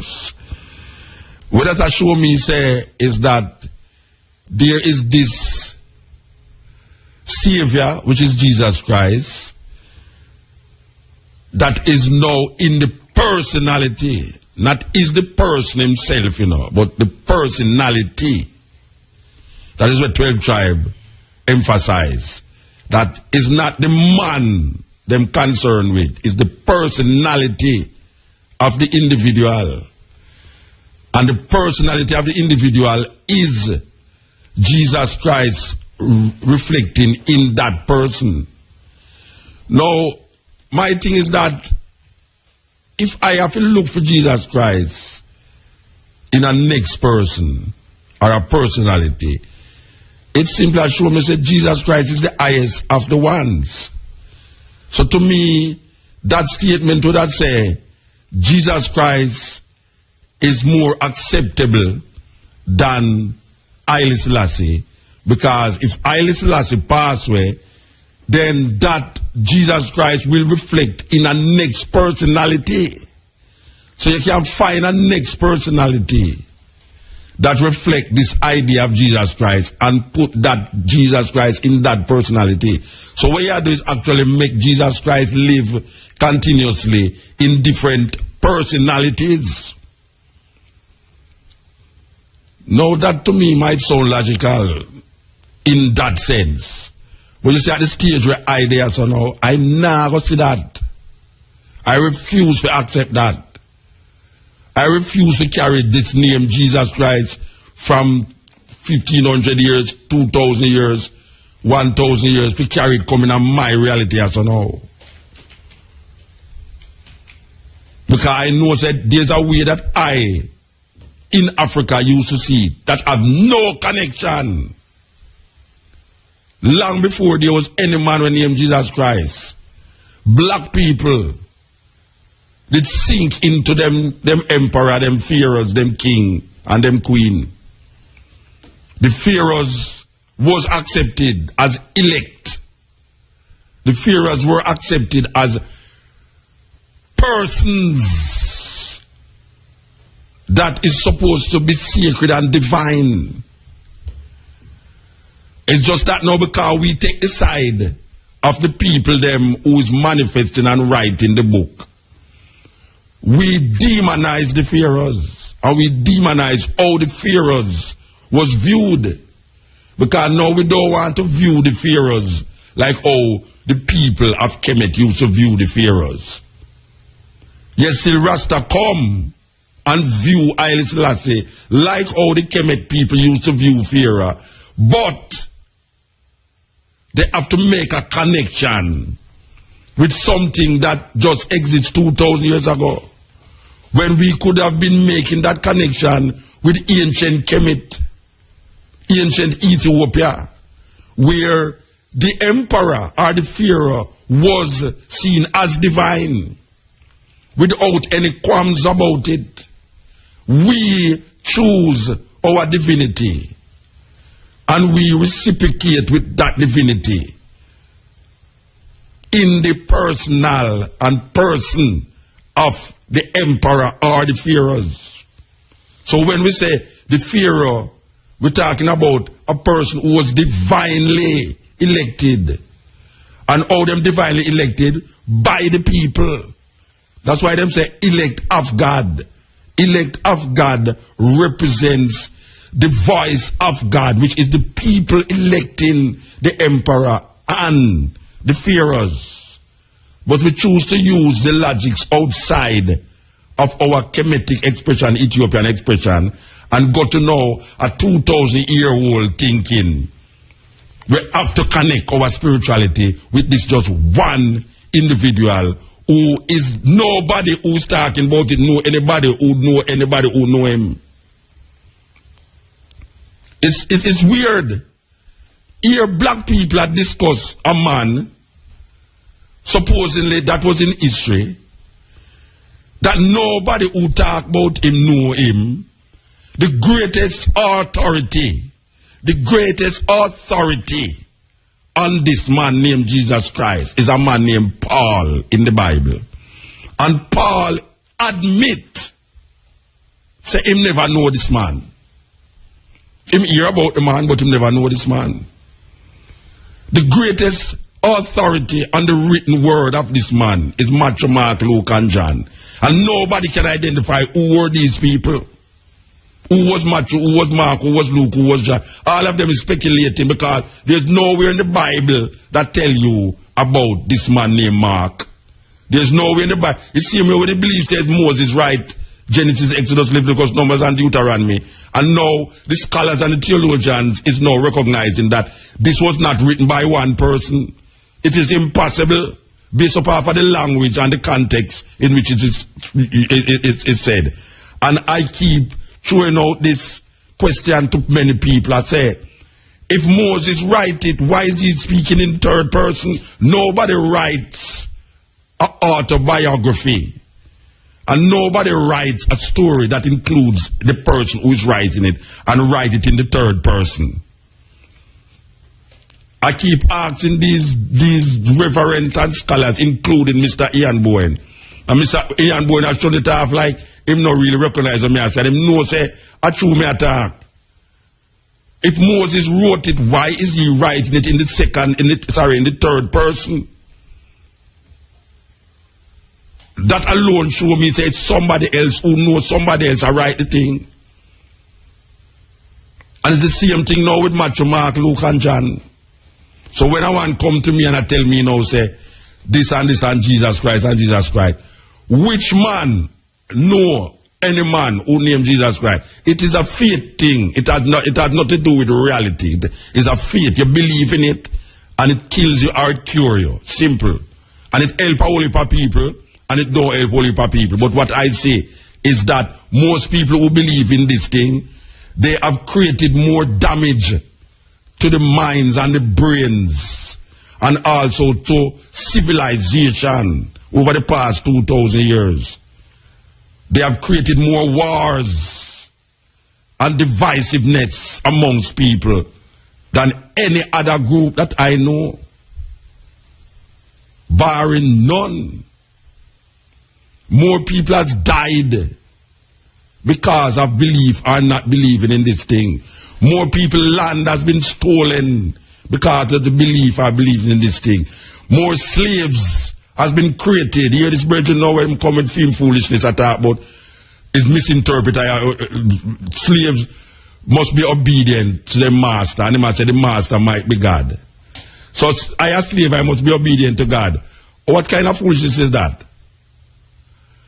Them talking about slavery as it existed in those times. They're not talking about, it has nothing to do with God. It's Paul that said slave must be obedient with his master. It means, if you have a master and you're a slave, you must be obedient to your master. There's no going around the idea. Trying to put it in the sense because it is in the Bible. That is what is being done. People is cutting off them foot to fit the shoes. That is what them doing, cutting off them foot to fit the shoes. And when them realize that them get stuck on something logical, out of the context of their irrational thinking, them either look on you as crazy or just go on to a next subject like them no want to answer what you say. Who was Mark? Who was Matthew? We used to believe that's when them tell us that Matthew was one of the 12 tribes, 12 disciples. No go so. Paul, who is the author of all the Pauline doctrine, nobody know.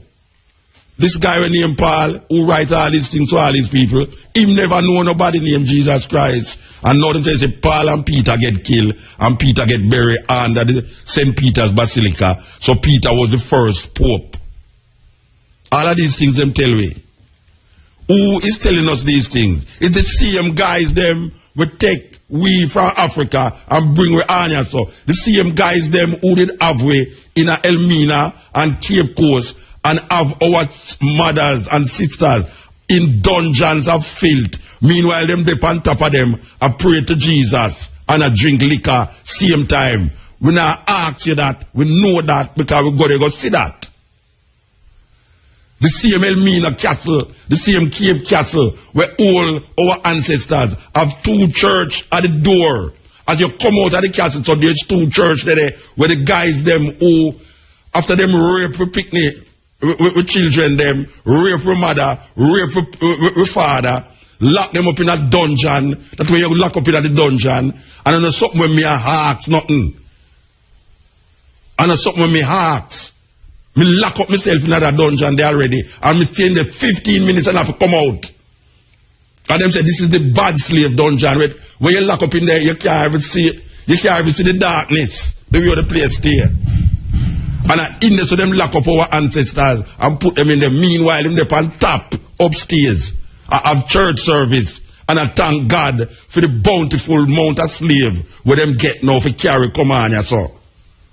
Them have female dungeon. Where all our sisters them lock up in that and wait for transport to across here, so. Meanwhile, the guys them have party up there. And when them ready, them draw out one of our sister them and carry go upstairs, do what them want, do with them, put them back in there, and then Sunday morning, them go outside of the dungeon and go to church. In the name of Jesus.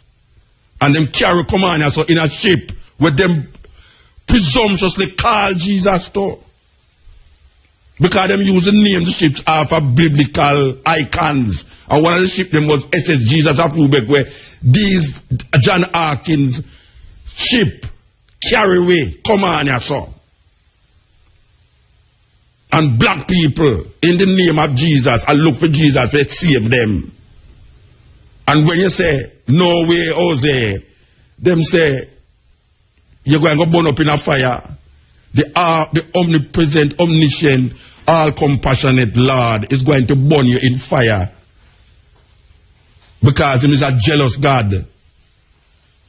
And it's them things that them want me to believe in my life as so now. After we come see all of them things there, we come up here so now and recognize say none of those things that them tell my grandfather, my great grandfather, my granny or me has done or benefited the African people. All we do is believe, and look on our condition in life. Individuals have made a good thing for themselves, but look on us as a group of people, as a race of people. When Marcus Garvey talk about, but look on them. Him go here so and him say the black man have no kingdom, the black man have no economy, the black man look how it's still, look how it's structure. And we are looking for salvation in the name of a elusive individual who the people them who tell you about it not know who name so and don't know him. And let them curse we because we single out an individual in our own logical perceptions and persuasion to find someone who, if we look into him, we can see ourselves and recognize that is we have to liberate ourselves. That is the terminology of I and I. When you say I, you say I. There's no you in I. There's no second person. I and I is one. And we use and create that logic to help to liberate we from the pangs of European domination. Marcus Garvey said, if the Jews want to believe in a God of Abraham, God of Isaac, let him do it. And Marcus Garvey said that. If the Jews want to believe in the God of Abraham, God of Isaac, let him do it. We believe in the God of Ethiopia. Now, whether Marcus Garvey was confused or not, but it helps us to see clear up on another level how we can benefit from a different perspective, a different understanding.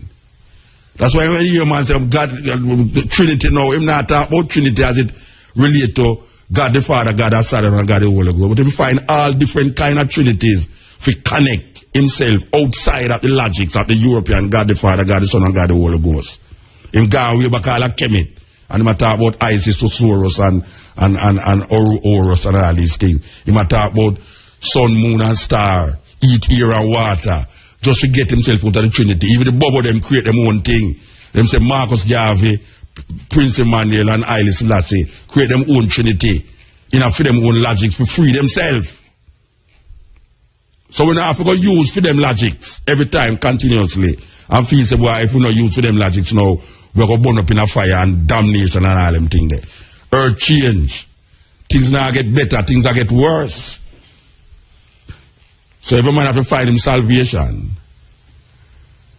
And black people, they are the bottom of the pile, as you know. The bottom of the pile. And we still look towards where them are giving for the salvation. Crazy. Go on, sir. Yeah, this is the Cutting Edge. We wasn't here during the weekend. We left the island. And this continuing talk, is we and Andrea Williams, well, sorry to say Andrea Williams, but Cabo is a stepping razor, and the Running African program have been relentlessly making the statement about what Norman Grant said. Well, we are told that Delia Harris was on the program on Running African Sunday, and she was trying to clarify that this man Norman Grant really don't know what I say. So it shows you the disconnection between the different people them in the same party, same government. Because same way when Damian Crawford did say Black History Month no relevant, the next day I went to a function where Lisa Anna, the Minister of Culture, was opening the Black History Month celebration. She was actually declaring Black History Month in the park. So meanwhile, Damon Crawford over here is saying it's not relevant.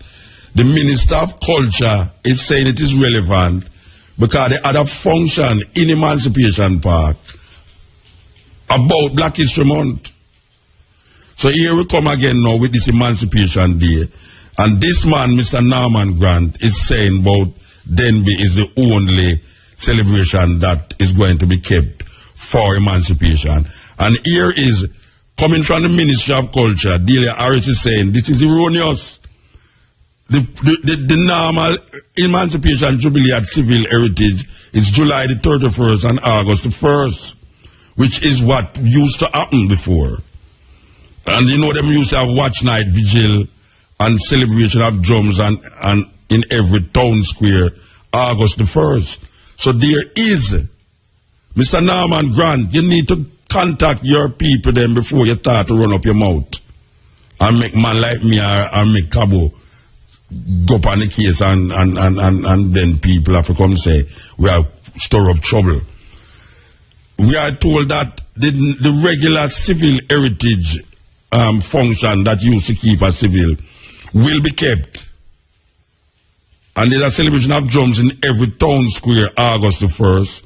And also that the Ministry of Culture will be teaming up with the UNIA to celebrate Marcus Garvey's 100th anniversary. That is what we are told. So we give thanks that the clarity was made, and we give thanks that there was an answer, and we give thanks, ones and ones did ball out. If you never ball out, sometimes if you don't ball out, if you don't ball out, them don't know say lick you understand? The man chew him card, him no call him forward, but he say chew me, pick it up, and it down my belly, and it hurt my belly, and me know say me constipated and me want some wash out, me have to really ball out. I just say it go. Okay. So we there. We click this now, we can switch power there. Yes. Cutting edge. Yeah, what you do, man?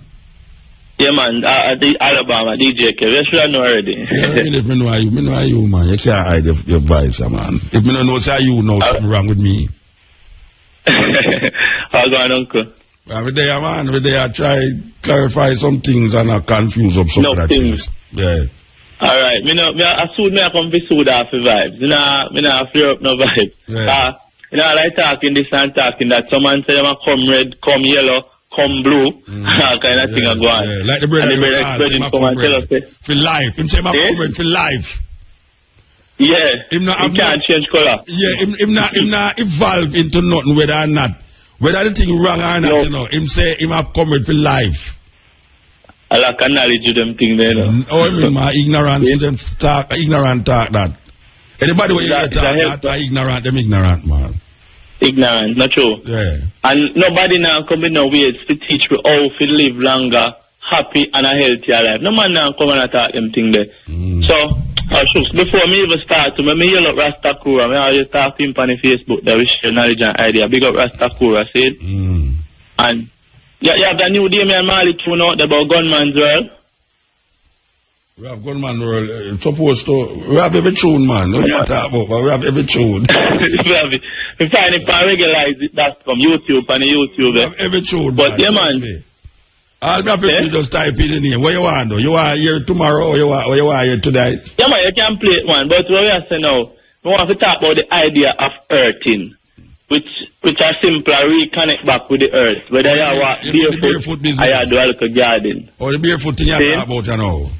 Yeah, you see, since you tell me about it, something when me start practice, that when me leave work at night time, I just go walk on the beach and run on the beach barefoot. I mean, I tell you, say, you want to walk on the beach with shoes, Bridget? Yeah, me run on the beach, man, barefoot, just run. No, but when I say, what kind of thought that if you would want to buy shoes to run on the beach? Okay, but when you do all track and field, man, you have your shoes, man. Yeah, but that's a track and field, but beach, you're supposed to make your foot a kiss the sun, man. Yeah, man, so since the day they play, the Thursday they play that, you know, say, I will for research, because you know me see already. Yeah, the earthing, yes. A serious thing, man. So, you see, walking barefoot, even today, me meet a lady from Czech, and my friend still, and she tell me, so she just come from Prague. Where everybody in a Prague are barefoot them a walk. I mean, I have to tell her this. In a Prague? But you should have known. Yes, you yeah, you check. Yeah, man, she said a lot of people in a Prague are walk barefoot. I mean, I said, wow. Come like me have to go up there, man. Yeah, you know, go to Prague more time. No, I have to go put on her shoes. Yeah, if you go to Prague, we start wearing shoes, man. She tell me a lot of people in Europe, a barefoot movement has become a... No, we know about the barefoot movement, but I ask you a question. What is the reason for... Everybody in a Prague know walk barefoot, man, no go so, but what is their reason for walk barefoot? A lot of people, not everybody, a lot of people, she said. What is the reason? What is the reasoning for walk barefoot in Prague? That me never asked her, You should ask her, what is the reason they walk barefoot in Prague? Yeah, even since last time I go in a place barefoot, and a Jamaican girl, and say, come on, look at man, boy, barefoot, he's mad. So me start laughing, because I look at a little young girl. Well, you cannot imagine when you have over the years, if you don't do that little one time, that's all. And me, they are over 40 years I do it. You cannot imagine the things where me go through. Yeah, tell her. So I tell them, say, Muta, my uncle, them start laughing and call on everybody. And everybody will walk barefoot, or them say, you follow Muta. Like I'm here, the world will walk barefoot. You know the way there? Yeah, but this is the health benefit them now. And you see, the earthing now, it reconnect your body, make your body get back in a homeostasis way of healing itself. Yeah. And inflammation is one I made cause a lot of chronic illnesses them. Yeah. And reconnecting back with the earth help prevent and help stop the free radicals them. And you see, although me get to read the book Earthing, do you understand when me get is the free radical Earthing? Yeah, Earthing by Clinton Oba and Steven Sinatra. Yeah, man, I read it, man. I go find a book there. Yeah, me forward, me bring a copy for you, man. See? So, what I say is the free radical and positively charged, and you don't want too much of that in your system. You see, the earth have a negative charge, so it counteract the positively charged free radical, free electrons that cause aging, and the balance of your body make the cells them can work. That's the money that's upon the tape. But, yeah, upon the thing there. See? Just like how you grow on your TV in your house. Yeah, a man understand. So your body have to grounded. Yeah, just like all we have relaxed and we're now walking our show. It's like a television. We are seeing things, we are sending out things and a collect information said way. Yeah, like you have 2 extra antenna walk with, you know? Yes. All right, sir. Give thanks, Virgin. Yeah, man, and the next good thing too, they have an next partner with me personally, like they have a volt thing when you get a voltmeter. And him like him test your the volt them in your body when you're near a TV or a radio or an electronic device, and it ice when you're grounded yourself now, it's very low. No do that all the while. Me do that all the while. That with me. Yeah. Yeah, but that happened but to me. But people not see these things, them things they not affect them. And when them sick, they don't know what happened. Watch out. Sometimes me do some things. We are going to play out and all them way there, and me do some things and me say, brethren, you see me, you know, it now go work if me stand up there, so, you know. And them I say, well, I say, me say the thing now go work if me stand up over there, so. And them say, all right, go stand up over there, so me go over there, so appear this starting and appear this and this, and them say, what happened? Me say, I'm true, me now have on the shoes. That's why it goes so, because I want to tell you something, you know. Me I do some sound check sometime, you know. And the mic, me no use wired microphone, you know. Me use cordless microphone, because you want to know. You say if you want to know if a wire microphone is well set up, give me it. Because when you give me it, it shock me, you know. Normally, a person who have a... and him hold the microphone, it now shock them. But it's me who hold it shock me. And me I tell them say the microphone now it's not proper. It's very conductive. Yeah, it's not proper. So you have to go fix the microphone, yeah. Yeah, I saw me check it all over anywhere me going in the world. And a man give me a wire microphone. You see, from it shock me know say this thing I don't work properly, it have to go work properly. And they all fix it. Them fix it still, you know. But me like the guinea pig for test microphone. Yeah, man, but the electric, you know, a lot of people in Jamaica don't understand these things. And when they sick them around God doctor, them would even know to walking around their house barefoot and save them big doctor bill. Them wouldn't know as simple as that. Walking around the house might make them get sick too. Like, Ruta come inside of the studio and get sick. Ruta come in and get sick because him come in and go like him a Muta before we put on him big. Barefoot. Big up Ruta. I'm going to the garden next week also. Him should have come with feet foot, him should have come with barefoot. Yeah, man. So I got to you see the Dr. CB reason, and next time you talk, I play Dr. CB every day, and that's a serious health vibe again. Yes, electric food. Yeah, it's not joke business. I saw some of them something that I eat, and you feel energy, and you feel more vibrant, you know? Yeah, man. So that is the next time and a different time. But at university, that's how it does. In a gunman world, any night in black, he not work. Is it worth it? Is it worth it? Is it worth it all? Well, in a gunman world. Yeah, gunman world. Man called Davian Marley coming through. That's when a gunman work, if he is successful, and the job is well done. Yes, cutting edge. Yeah, man. Blessed. Hello? Yes. You hear me? Yeah, man. Okay, man. You're on the phone clicking. Yeah, man. We're clicking. Infinite blessings, man. Blessed are you, man. You draw me out tonight, man. Me draw you out? Yeah, man. So you never did a listen all the while? No, meaning for calling. Okay. When me draw you out, pan now, tell me now. What me do? All right. I'm one who welcome science and the truth as far as spirituality and the belief, the faith system coincide and they prove each other. But I'm always welcoming where all the myths and the misconceptions can be disproved, you know? So you mentioned the whole business of, Paul and writing the gospel. Question asking, is it your belief that the Bible in many areas is a total lie? Well, you know. Yeah, me I listen, man. I don't say it's lie, you know. When me I say it's a group of people write a story, and it's literature. It's not really historical. It's not really like something that you must take literal. So a lot of it is mythical, and a myth is not lie. It's just a group of people that try come to grips with them situation in a them environment, in a them time, in a them culture, and them use certain literature for explain it away or explain into it. Paul now is a problem because Paul, who used to kill off these people who believe in this man, come now and say lightning start something strike him and him now become now a convert and him become the chief navigator for this thing named Christianity. So it's out of Paul Christianity form and fashion itself. It has nothing to do with an individual man named Jesus Christ. This is the philosophy and opinions of a man named Paul. And I am saying that nobody who write about this man know this man. If there are no birthday, there's no time when a man can't tell you when him did born, a man can't tell you when him did dead.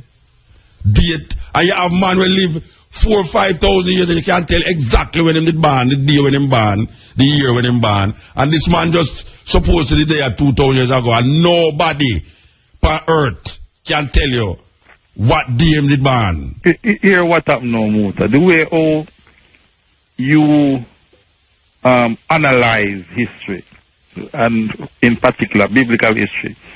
The agnostics and all of those who study biblical history supposed to welcome it because it's an opportunity to dissect and to prove what is true and to dash away what is untrue.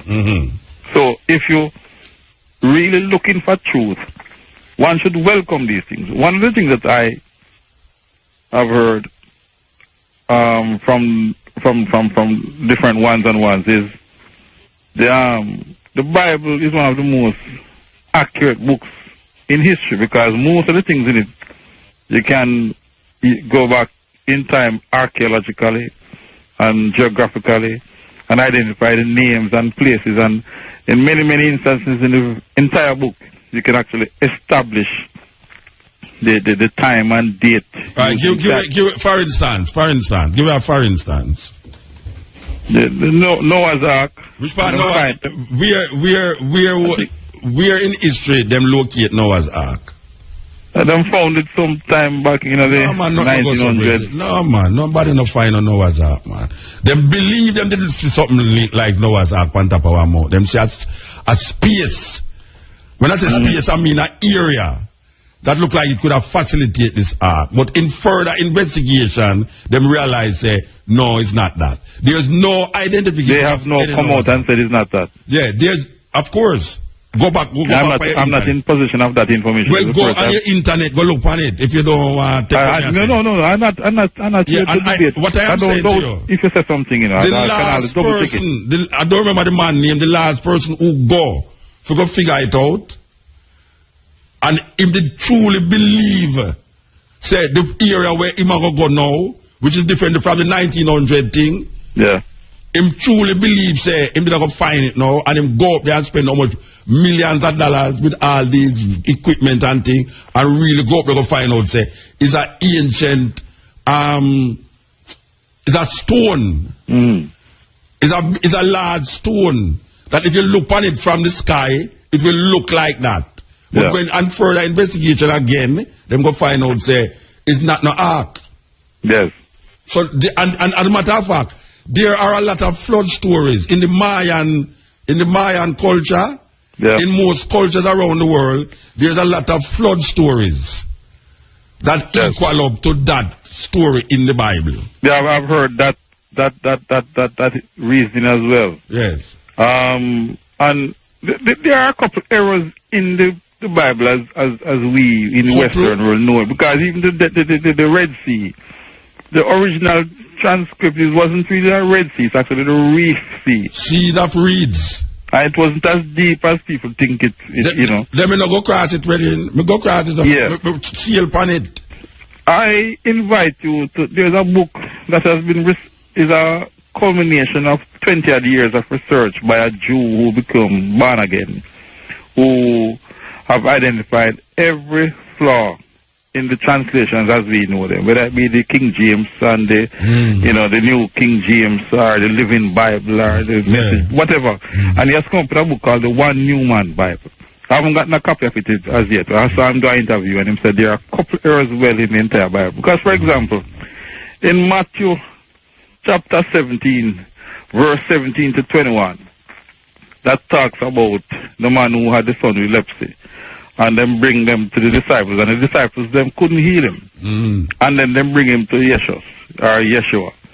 And Yeshua cast out the demon. After the man gone about in business, the disciples them come to Jesus and ask him down in verse 21 or thereabouts, how come we couldn't cast out this particular demon? And said this kind coming out but by prayer and fasting.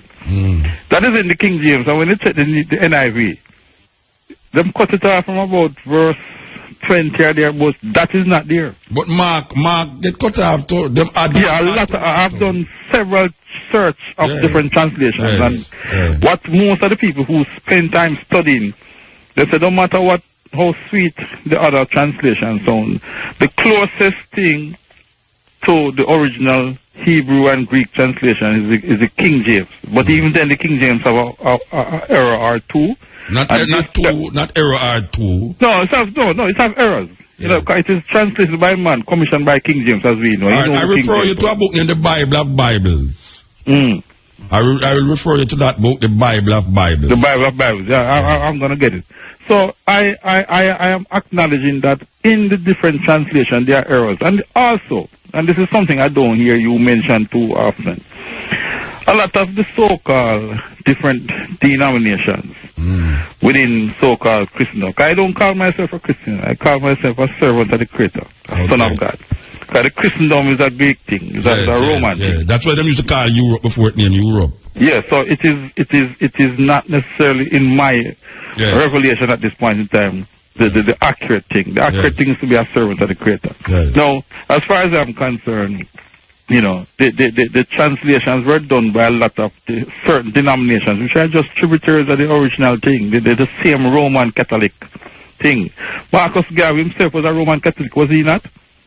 Well, he grew up in a Roman Catholic situation. I don't know if he was a Roman Catholic, but he grew up in a Roman Catholic situation. Like me, I grew up in a Roman Catholic situation, you know. I was Christian in Roman Catholic Church. Yeah, I remember. No, Rastafari McConnell has always made reference to the Bible. Yes. Said so he follows more glory in the Bible.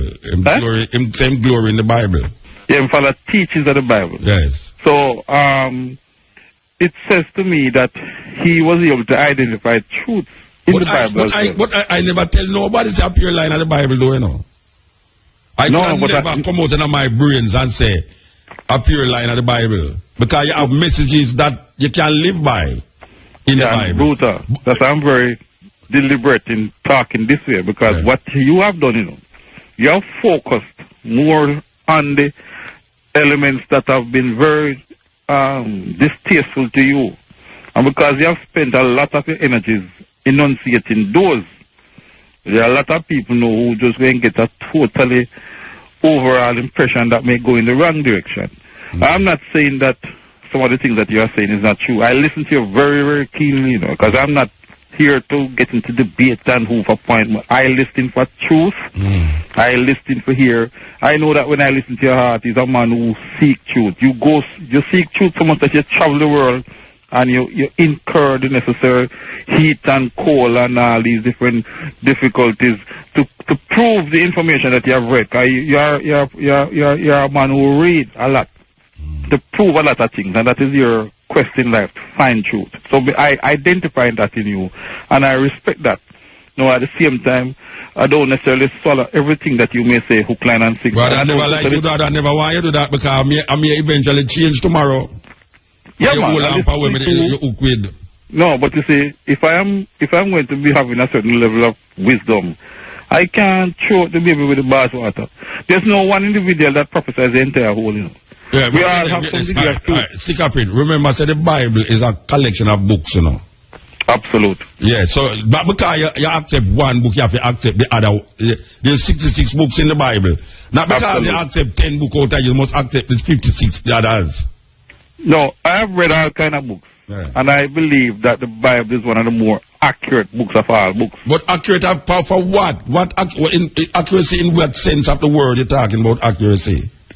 All right, for one, a lot of the principles that are in the Bible, as you said, you'll find them in Egyptian books that were there long before that. We agree with that. Yes. But on the other part, for example, there's a debate about who wrote the Torah, the first 5 books. Yeah. But the debate don't know. I know Moses write it. The debate don't. No, but you see, even when I was doing my research a couple of years back, I have always heard that some of the books that them claim is Moses writing, they said no, it's more Job who write it. No, I never hear about no Job. You're right. What is the latest thing in the theological colleges now? Them have a J, them have a E, and them have a P. These are letters that them use now to describe the different parts of the Bible that was written in different times. Yeah. But not necessarily from the same person. By the person. Yeah, so them have J. Like the book of J. I don't know if you ever see the book of J yet. No. Alright, them have a book in the book of J. And them show you that in the beginning of the Bible, there's 2 things there that is talking about 2 different creation stories. The gap period. Yeah, so them attributed to a letter, which them not giving it the name, but them explain the letter to you. But you can't find out about them things. But what may I say? No, I'm going to Google it. Yeah, what may I say now is that in the Deuteronomy, if you read the last part of Deuteronomy, that alone show you say it's not Moses write it. Yeah, because Moses is dead. Yeah, and then now, my argument, which I have tried to get from a lot of people, is how is Moses writing this thing and he's writing in the third person? Yeah, in other words, and Moses went over and Moses write it. Yeah, and Moses do this and Moses do that. And Moses is writing himself out of the story. Yeah, so obviously it's not Moses a write it, because nobody writes an autobiography or a journey of his life in the third person. That is so the illogical and substantive irrational. point that you have brought out, Muta, is that even though the substances and the principles that are within the Bible may have some positive impact on our lives, there are certain information that is still not yet correct, is need to be established and proven as to who the respective authors are. And not only proven, but if something is inspired by God and you don't know who write it, or you know that it is inspired by God. Yeah, fair enough. But you see, because Bob Marley is inspired by God, Luciano is inspired by God. Who is not inspired by God? Question asking. You have gone to the Vatican and all these places, and you have gotten evidence of the Black Christ. Yeah, we see them have not only in the Vatican City, we see them in all in Russia. They have a lot of collections. Pangore Island, them have a Black Madonna in one of the church. Gore Island is one of the slave ports them in a Senegal. Right. Yes. So the point I'm bringing out is that there's no what is it now? There's no smoke without fire. There's some substance there, but maybe the context and the extent to which it has been conveyed in the Western world has been a little bit off. But the substance of it in the main is correct. I can tell you something. Thou shalt not kill. Love your neighbor as you love yourself. I could have never fight against that. I could have never, in my right sense, say, thou shalt not kill a foolishness. Or, as a matter of fact, I carry thou shalt not kill even further in an extent. I've said, not even an animal you must kill. I carry further than that. All right. So, we know how we are carrying them. So, what may I say now? Killing is not just by the knife or the gun, you know. No, they can use your mouth and murder a person behind the back, because most so-called witchcraft, occultic bad mind and all them things there. No, not only that. A lot of the occultic practices is incantations and speaking a person's name when them talk, you know. Yeah, they can put a curse on a man, you know. Yeah, they can kill a man with their mouth, you know. Yeah, well, continue. All right, so we say that I could have never fight against messages like that. That's why I say it's the message we work with, you know. So you say we could work with the message. All right. You see, when people have a message and them don't know the origin of the message and them give the message credence in relationship to at the point where him know it, and you come now and you show him, say, but that message was there from longer time. Because him want to accept and believe that what him believe as this message is the new situation, and you try to say, but it was there before this thing say. Before the person who you hear say it, that message was there long ago. And him now, you know, not you, you know, is him now start to tell you, say, you're an idiot. Because when I say on the radio, you know, I never tell a man say my idiot, you know. Is I attack said this is a new message now, that these things was written before the time when you said, and a man I say, that boy, if you come off of the radio, you know, you're a blaspheme against God and a blaspheme against this and a blaspheme against that. And I say, it's like the gear. They have become subjective and not objective. Yeah, it's like the gear rights thing, you know. It's like the gear thing, you know. It's like the gear thing. You're there, you know, and you say, all right. You know, not nothing with gear and all them something. You know, cuss gear, you know, you don't say you know nothing with it, but them no man tomorrow morning you say you're a murder gear. Yeah, is that me I say no. Alright, so me I say no, within the context of my years upon this program here, what I have tried to do is to show a next way of looking at these things and go to the origin, the root. So you go to the root. But whenever you go to the root and you leave out the part, the branch, people are say the root no make no sense, because them start learning from the branch. Yeah. Them start see the fruit when it are ripe, you know, them not see the fruit from it was a seed. And you say, but this is where all of that come from. Yes. So them start to tell you about Jesus now, and you say, but Jesus Christ is there, you believe that. But you know, the reality of it is this. Nobody know this man. Nobody know when the man born. Nobody know when the man dead. That is the hallmark of existence, you know. The hallmark of existence is knowing when you born and maybe knowing when you die. Yes. Yes. And that is why this particular man that I mentioned that has written the new Bible, he actually went back to the original manuscripts of the Hebrew and in instances the Greek and did all of the translations and did all the necessary research to ensure that what he translated was sound and correct, called the One Newman Bible. Have you ever heard me play a documentary where this man in England is now showing you that the New Testament was written by a Roman family?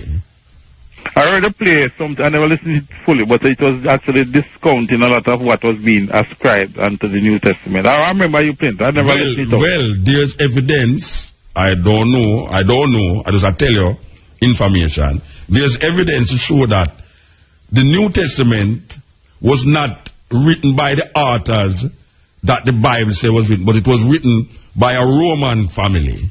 And this Roman family now is what give us this idea, these ideas. So these are the original Greek manuscripts that they are using to prove this argument. Me? No, this documentary is saying that the original Greek manuscripts. I'm going to find it. All right, I'm going to look for the documentary for me thing here, so when I have here, so and say it out to you. That's because we have to go beyond the King James and all these current translations. We have to go back to the original manuscripts. Yeah.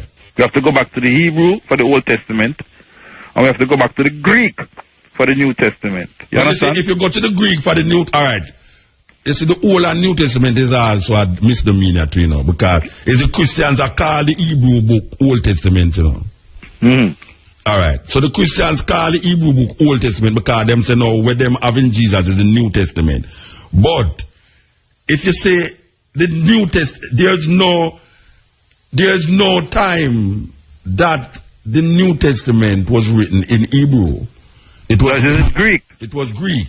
So what we recognize, you know, that most of the arguments in the New Testament is derived from Greek thinking and Greek colonialism. I can say Greco-Roman colonialism. In other words, just like how we speak English, we think in English, and our logics come from English. So these people who was colonized by the Greco-Roman system is thinking and speaking in the language of the colonizers to the point where all of the ideas, the religious ideas that was permitted in the Greco-Roman society came down into Christianity. So that of the belief system in Christianity is Greco-Roman ideas that was not thrown away by the colonizers, but was engrafted into their culture. So the Jews engraft Greco-Roman ideas in them culture, and it came out to be what we call now Christianity. But most of the Christian ideas is coming from Greco-Roman idea. It has nothing to do with a historical point. It has something to do with how the colonizers view themselves in the colonial country in Israel, in Jerusalem, whatever them call it, and how the Greco-Roman ideas. And that is why, Muta, in my own journey, what I have found heavily weighed upon my conscience is to make a cross-reference or a linking. Anything that I read in the New Testament, if I cannot find a foundation for it in the Old Testament, or what we now come to call the Old Testament, then there is a problem. So what I've done, I've gone through most of the New Testament and made the necessary links and cross-references. And yes, you will find errors. For example, in Mark chapter 11, verse 22, I think thereabouts, the translation says that if you have faith in God, Yeah? And then it comes down there after the verse finishing and says, if you have faith as small as a mustard seed, you can say to this mountain, be thou cast into the sea. Yes. And if you do not have doubt or have unbelief, you shall have what you say. Now, you see the original translation is the not original translation from which language? The original Greek, right? Which can be connected back to the Old Testament. It is if you have the same faith like God. It's a total different thing because some of these things were deliberately distorted because when the Bible was commissioned to be translated, they couldn't afford for the common man to get a hold of some of these concepts. Some of these things were deliberately twisted, you know. We can use the same idea as the word virgin. Yes. And how the Greeks say virgin and how the Christians now say virgin. Yes. But the point is now, you make a statement that's so where we really want a clarification is because what you do now, as a Christian-minded person... No, I'm not a Christian. No, I never say you're a Christian. I say Christian-minded. Yeah, man, I'm a child of God. No, I never say you're a Christian, you know, brethren. Yeah. I say, what you're doing as a Christian-minded person... Fair enough, honestly. ...is to read the New Testament and try to connect it with the so-called Old Testament with your Christian mind. So the logics... You continue your logics from the New Testament into the Old Testament, which don't necessarily mean, say, when the man who was writing it in the Old Testament was connecting something with the New Testament. That is why the Jews who hold fast to the Old Testament don't connect with the New Testament like how most people would want them to connect, because they don't say that because something was said in the New Testament, it have a relationship with the Old Testament, other than the writer who is writing it in the New Testament is making the validity, it making more valid what he's saying in the New Testament by referring it to something in the Old Testament. So when somebody read it now, them can say, but see there, it fulfilling in the New Testament, you know, but it's not the Old Testament fulfilling in the New Testament, because see the writer say it and him refer to that. Like a man say Emmanuel. When them say Emmanuel, them say Isaiah, they say Emmanuel, you know, and see it now, it comes in the New Testament. Not knowing, say the man who is writing it is trying to validate his writing ability. I understand what you're saying. Yeah, and relate it to the Old Testament. Which if you're forensically dissecting the word, you see, you're going to be mindful of the interpretation and the truth within it. If you're really seeking truth. Because, for example, Matthew chapter 4, from about verse 1 come down, when Jesus went into just after John baptized him, Jesus went into the wilderness to fast and pray. And him say the devil come now to come tempt him. I'm say, see them stones there, since they are the Son of God, turn them into food, you know. And man say, it is written, man shall not live by bread alone, but by every word that proceeded from the mouth of God. Yes. No, that is coming directly from Deuteronomy, if I'm not mistaken, it's Deuteronomy either 1 or 8, somebody else. So the man who was writing that was regurgitating something him reading at Deuteronomy. Yeah, but it is said that what that story was pointing out to the believer is that the wisdom principles of God, you know, must be your main guide in life. Yes, and you can't make the little nuances of life now come take you off track. Yes. Because if you allow that now, you're going to get a beating. And that basically, when you go back to the old, one of the things I do, you know, is to read the entire Bible, read the Old Testament, read the New Testament, do the meditation, do the reflection, and go back over it and go back over it and go back over it and try to find if there's any foolishness. You understand what I'm saying? Because at the end of the day, we're not trying to prove, say, yeah, the Bible wrong or right, you know.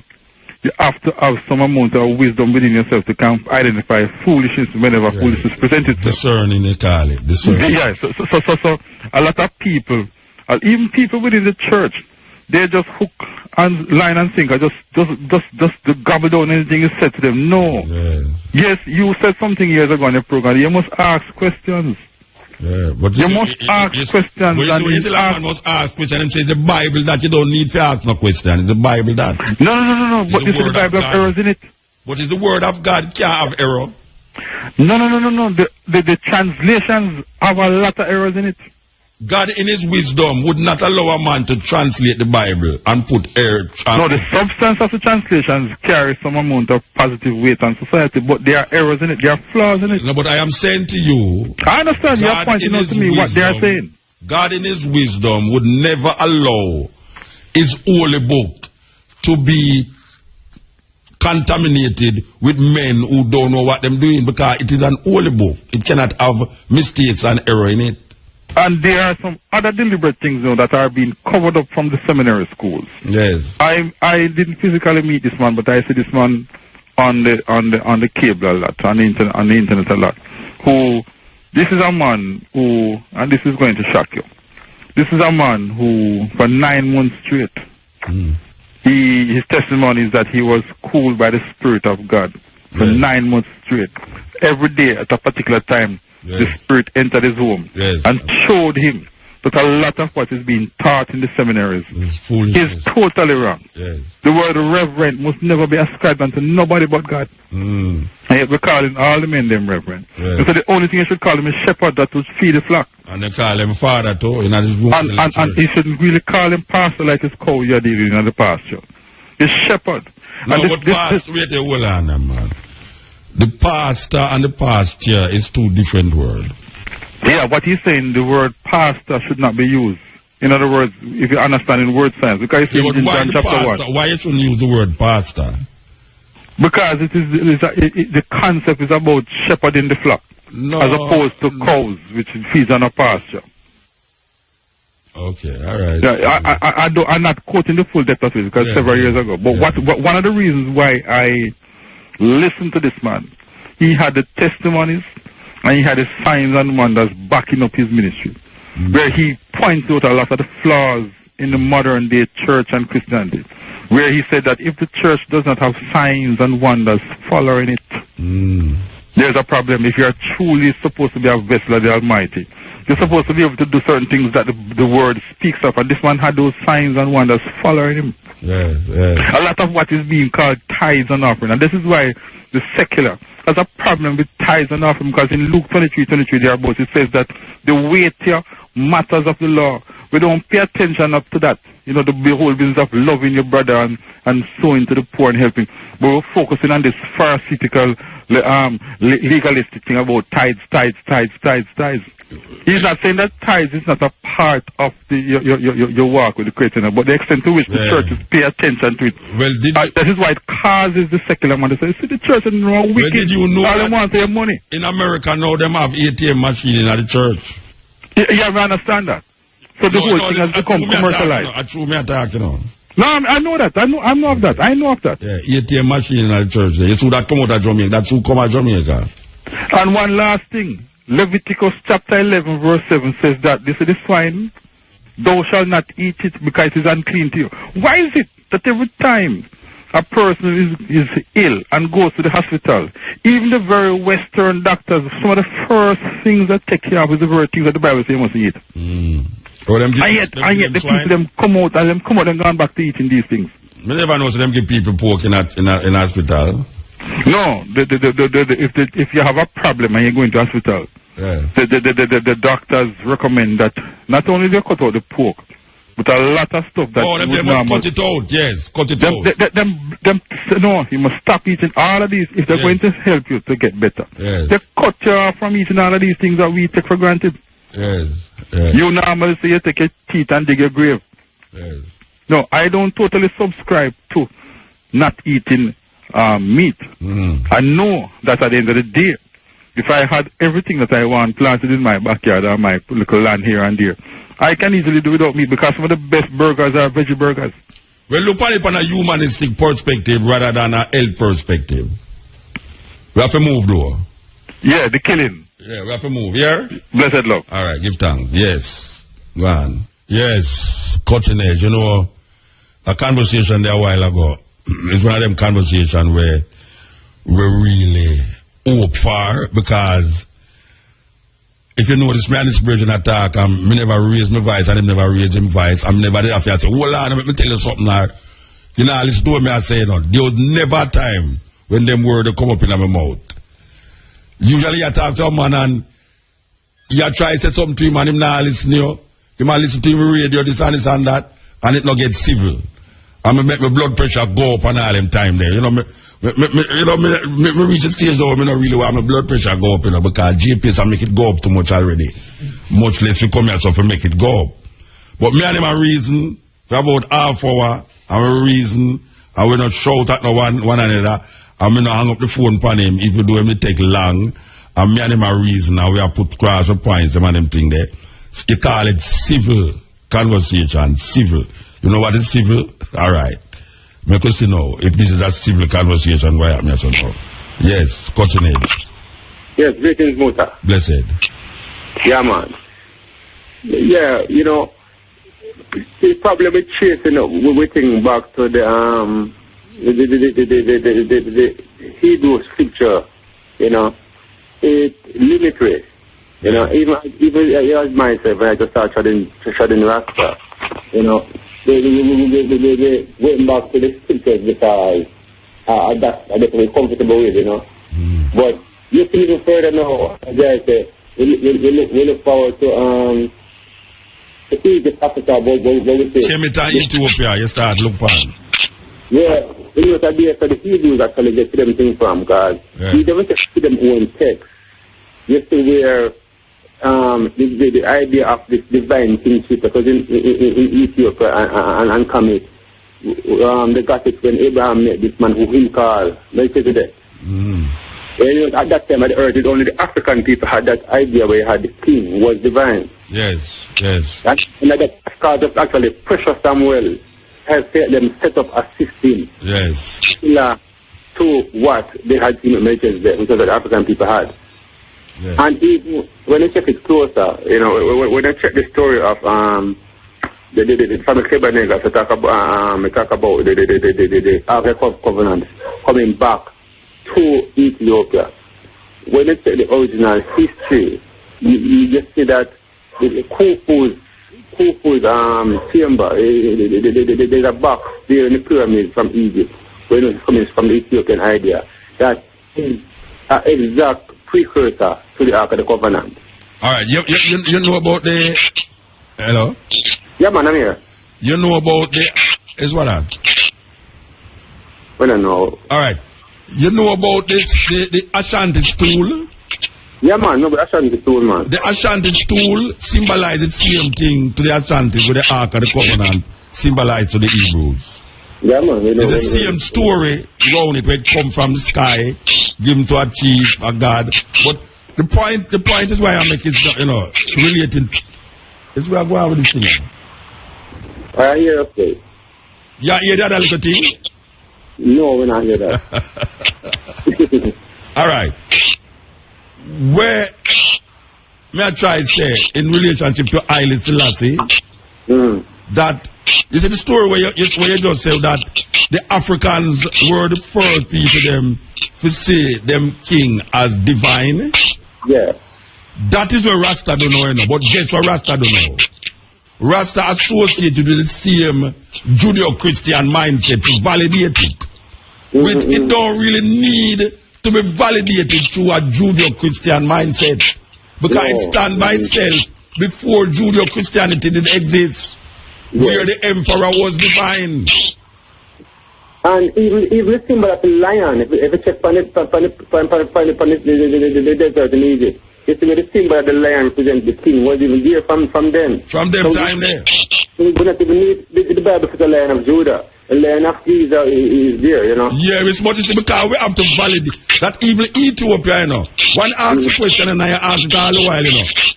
How is it that an ancient country like Ethiopia validates itself to a peripheral argument that happened in a place named Palestine in Israel? How is that possible? That it is an ancient country, you know. Before there was any Judaism, Hebrew, or what so, there was Ethiopia. Yet still, we now use that, and the Ethiopians use that to validate them emperors. My argument is that we don't need to validate our emperor, Haile Selassie, through Judeo-Christianity, because this idea and this concept existed long before Judeo-Christianity exists. So when a man call upon Jesus, the only reason why I call upon Jesus is the insecurity of not recognizing that the logic that is used in the divinity of the one, of the emperor, the pharaoh, is something that was used thousands of years before this argument about Jesus. How them get Jesus to be divine? Because them create a concept of God outside of this Jesus. For sure you say, this is what you is. This is who you are. We as Ethiopians and Kemetic people recognize that in the emperor long time. Long time. You know, I tend to say we need to look for our text, look outside of the outside of the Bible. That's why we have to respect people like Ashley Rogers, who when him look at the Bible not do it. Him write one thing. Yes. Him write TB. We actually then the man the first time we after them you have them own Bible, man. Yeah, man, the TB where Ashley Rogers do create a change within the whole the thing. Yeah. Petersburg, we never come where the Royal Apartment School now. Yes. See them own about the text, they liberate black people. Yes, it might use for them own logic to redefine what is it that them can do to liberate black people consciousness. So them create them own thing. Yeah, liberating at this time earlier, you know? Yes, yeah, well, man. Part of my duty, Muta, happy, bring out the story of I father, the Rastafari people, and the people who set the foundation for this. So I can look for I own text, I own things, instead of going back to the Bible who have a irrelevant history. Yes. So, I share something with the idea we call the hope of the race. So I said, alright, give thanks, Bridget. Give thanks. These are the nanas and the dadas who set the pace. Yeah. The patriarchs, who please with case. Secure of the future, the hope of the race. And these set the foundation, and these build the base. Because these are the nanas and the dadas who set the pace. The patriarchs and the matriarchs who please with case. Secure of the future, the hope of the race. And these set the foundation, and these build the base. He must take the greatest man from the dawn of time. Akesenan and Nefertiti is reign refined. Then came the intruders who make Africa rewind. But to see and tacky, bookmark some sharp and nanny. Fight the hard against slavery, so tell them help any.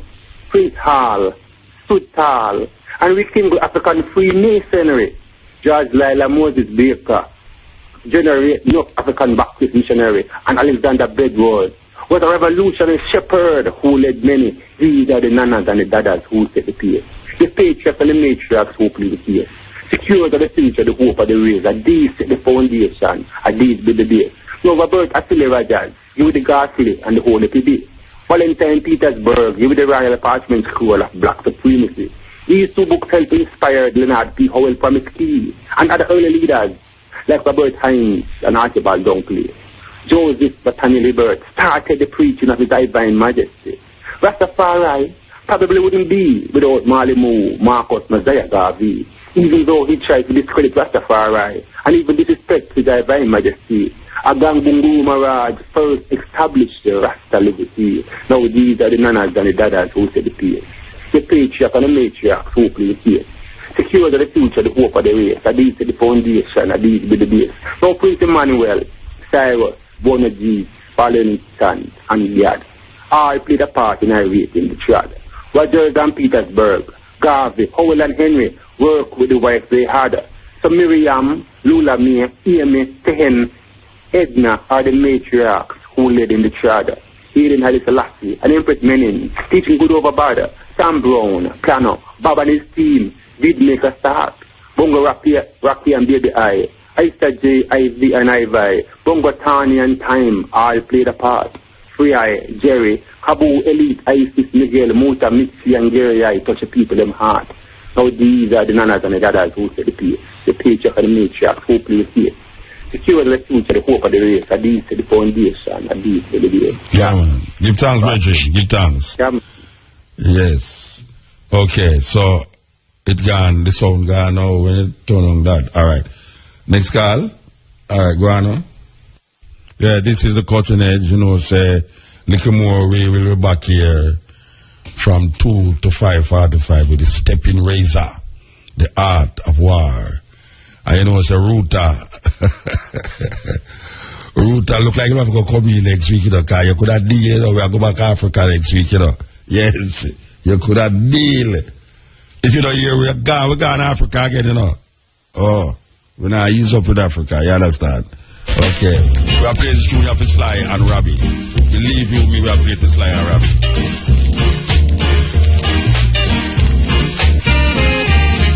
1, 2, 3, kick.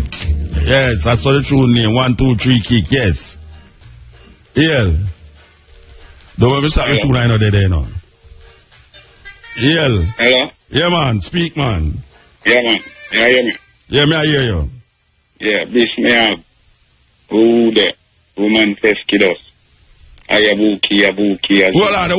Where you talk? Where you say? American, I'm talking, my brother. No word right now, American, no go so, man. Yeah. Where you say? Where the word where you translate it in English with me here from America? Yeah, man, I read the I, man, in the most and the mystic one. That's what you just say in America? Yeah, man. All right, go on, talk. Yeah, but that's why my voice to be heard, man, saying. Oh, you just want your voice be heard? Yeah. This thing where we are talking about is God thing. We need to understand the full concept of this thing. Because watch out now. Now, I are God, you know. And the woman, them are the goddess, you know. Because watch out now. A man can't be with Mercury. So why a woman can't be God? Why a woman can't be God? No, man, I say she a goddess. Why? Why she's a goddess and not God?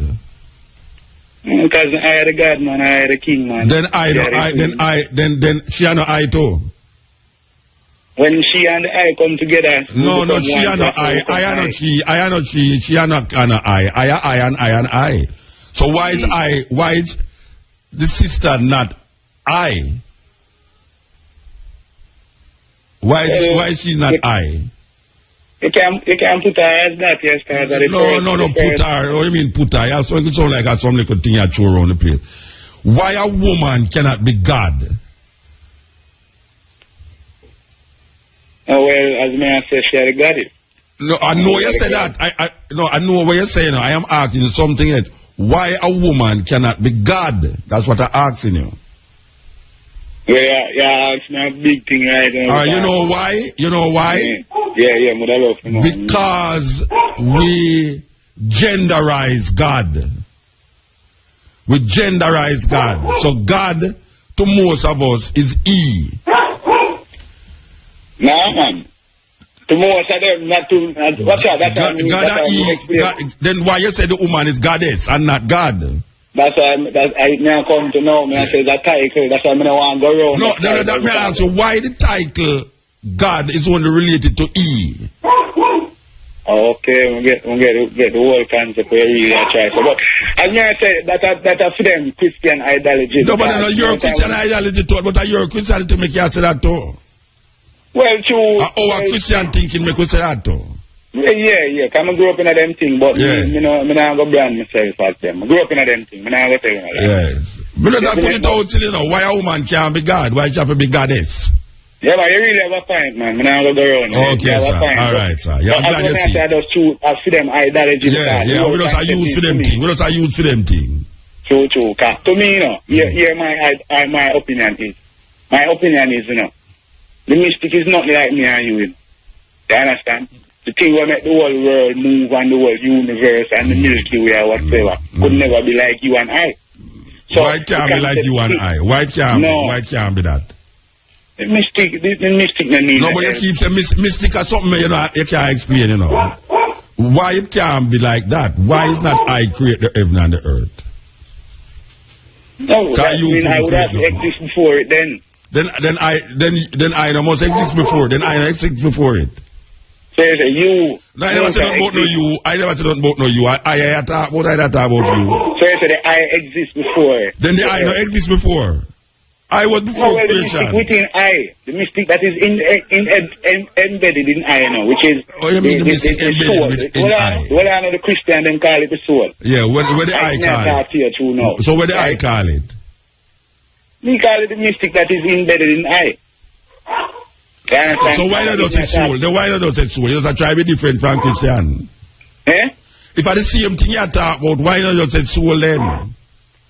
Or you try to be different from Christian and the same thing. We'll put it that way. But So you is a man like this, you understand? And the people who listen to your program are some people, are some high people, so we really have to talk to them things. But if you want, he's a man I always listen to, you know. You understand?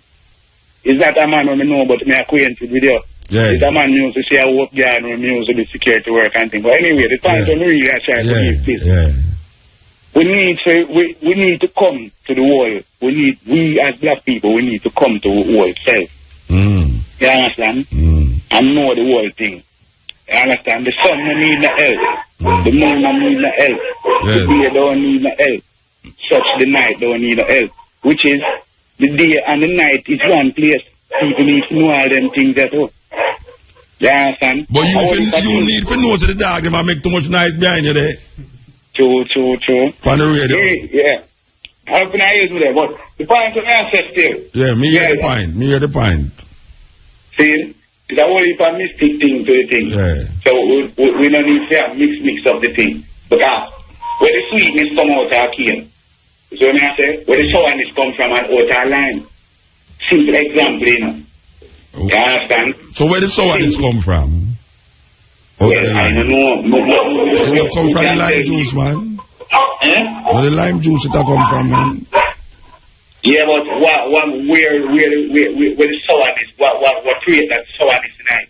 Well, it's certain chemicals come together in the juice that make it sour. Where you laugh at? Well, what's laugh, man? Why you laugh? Tell me why you laugh. Well, because you reason with me like a kid now, because me I tell you where it comes from. Remember, I know, you plan No, but you are reason like you a kid. I know me I make it sound like you are a kid. Are you are reason like a kid? You ask me, say, nobody don't know where the sourness come from. Me I tell you the sourness come from the juice. Okay. Then you ask me know where the juice come from. No, they make shut them thing, man. Yeah, that the juice come from the fruit. But why things sour, like you have apple with down sour and you have lime with sour, is the different chemicals that make up the juice that interact with certain things and make the thing sour. You can separate the different chemicals in it, you know. Well, you don't want to say chemical, but you can extract the different properties in the juice to make other products too. Yeah, man, chemistry, man, that's what I see. You know what we are talking about, chemistry. That is why I'm glad to start studying chemistry. Yeah, that's what I'm saying. So there's no mystery. Why I'm saying that to you is that there's no mystery that surround that. You are trying to make it into a mystery, but there's no mystery. Mystery will come because you can't explain something. That is why people say mystery, you know, the thing is a mysterious. Mysterious thing come from people who can't explain what is happening. So them give it over to some supernatural thing, or to some thing where them can't explain. Them say it's a mystery that, you know, so the thing does stand up by itself, a mystery. Alright, sir. Anyway, we have to move here now because the time ago. Here, sir? Yeah, man. Blessed, man. Blessed, man. Give thanks to your listen them over there too. Give thanks to your listen them over there. Yeah, man. You're the man I love listen, man. And wait, sir. Your digital phone. Yes, the people like, you know, I love listening because it's when you hear, you know, electrodynamics working on my body. You're the big word there. You're the big word there. Electrodynamics. Yeah? You're the big word, you know, electrodynamics. And the thing is, I'm angry in the stop bus school, I never go to college. Alright. Yeah, man, give thanks, man. Yeah, the man use a big word there. I bet Brian don't even know what electrodynamics is. Don't know what hell what electrodynamics. All him know is cartel. That's all him know about.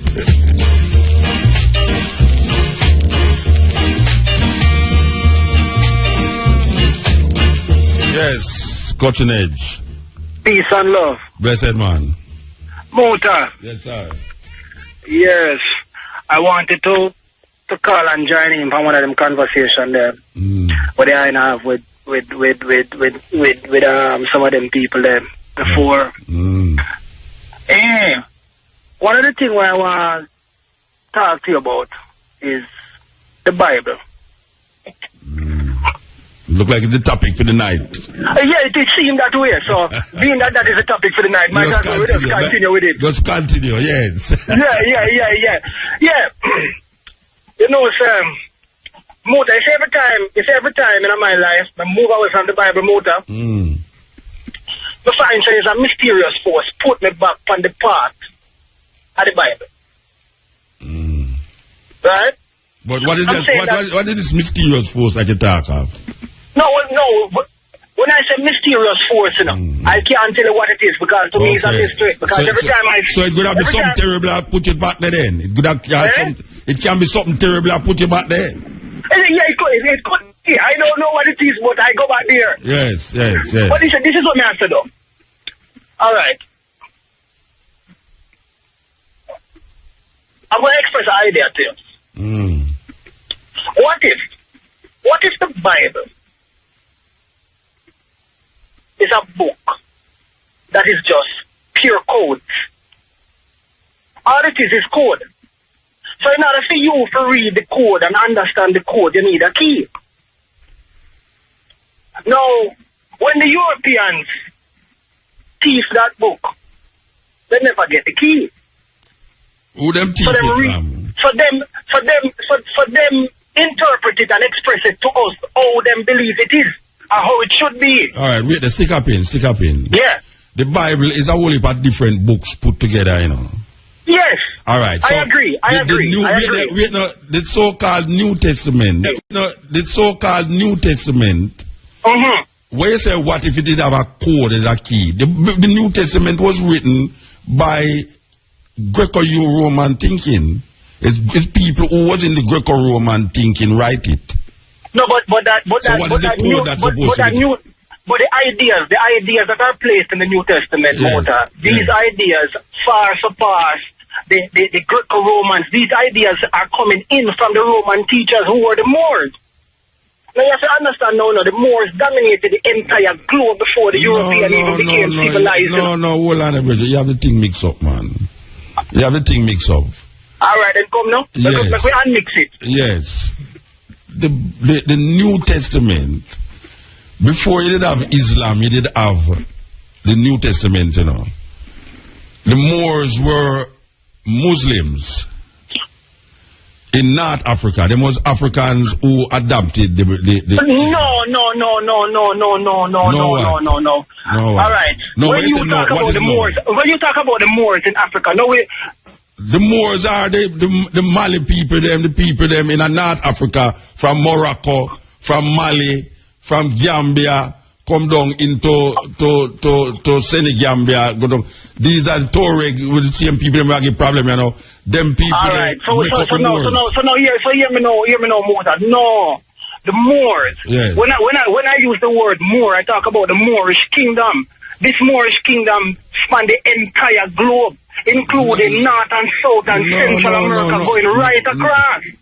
A different thing you talk about, Bridget. The Moors have nothing to do with the New Testament. The Moors have nothing to do with the New Testament. So, Muta, how about this? Yes. I just give you a little tidbit of information. So now, before we debate a point and say they have nothing to do or something to do, right? Yes. We go and do some research on the Moors. Yes. The Moors. Which Moors you talking about? Because you have some people in America who say them is Moors, you know. And you have the Maroon them. You have some Maroon who say them is Moors. And you have Westmoreland where them say there is Westmoreland. So good. So make we understand how this word Moor is showing up all over the globe. Spell it first. Spell the word first. All right. M-O-O-R. All right. Or another spelling of the word is M-U-U-R. All right. So make we talk about the M-O-O-R now. Yes. All right. Who were known as the Moors in history? The M-O-O-R-S. Moors. Who was known as the Moors in history? But when you say history now, you're gone into a perspective, and the history we know is a European perspective. No, but we're not talking about no European perspective. I know. Me say who were known as the Moors in history. Who were known as the Moors in history was referred to as the Moors, the black ones who were known as the Africans. The Africans. Where were they residing? Where did they reside? All right. They reside in Europe, in Africa, and North and South America. All right, Regine. All right. So no. When you can say, well, all right, you see the black Jesus and the black Madonna. Those are relics of the Moors. Those are relics of Egypt. Those are relics of Egyptian society coming out of Kemet. That was called Kemet.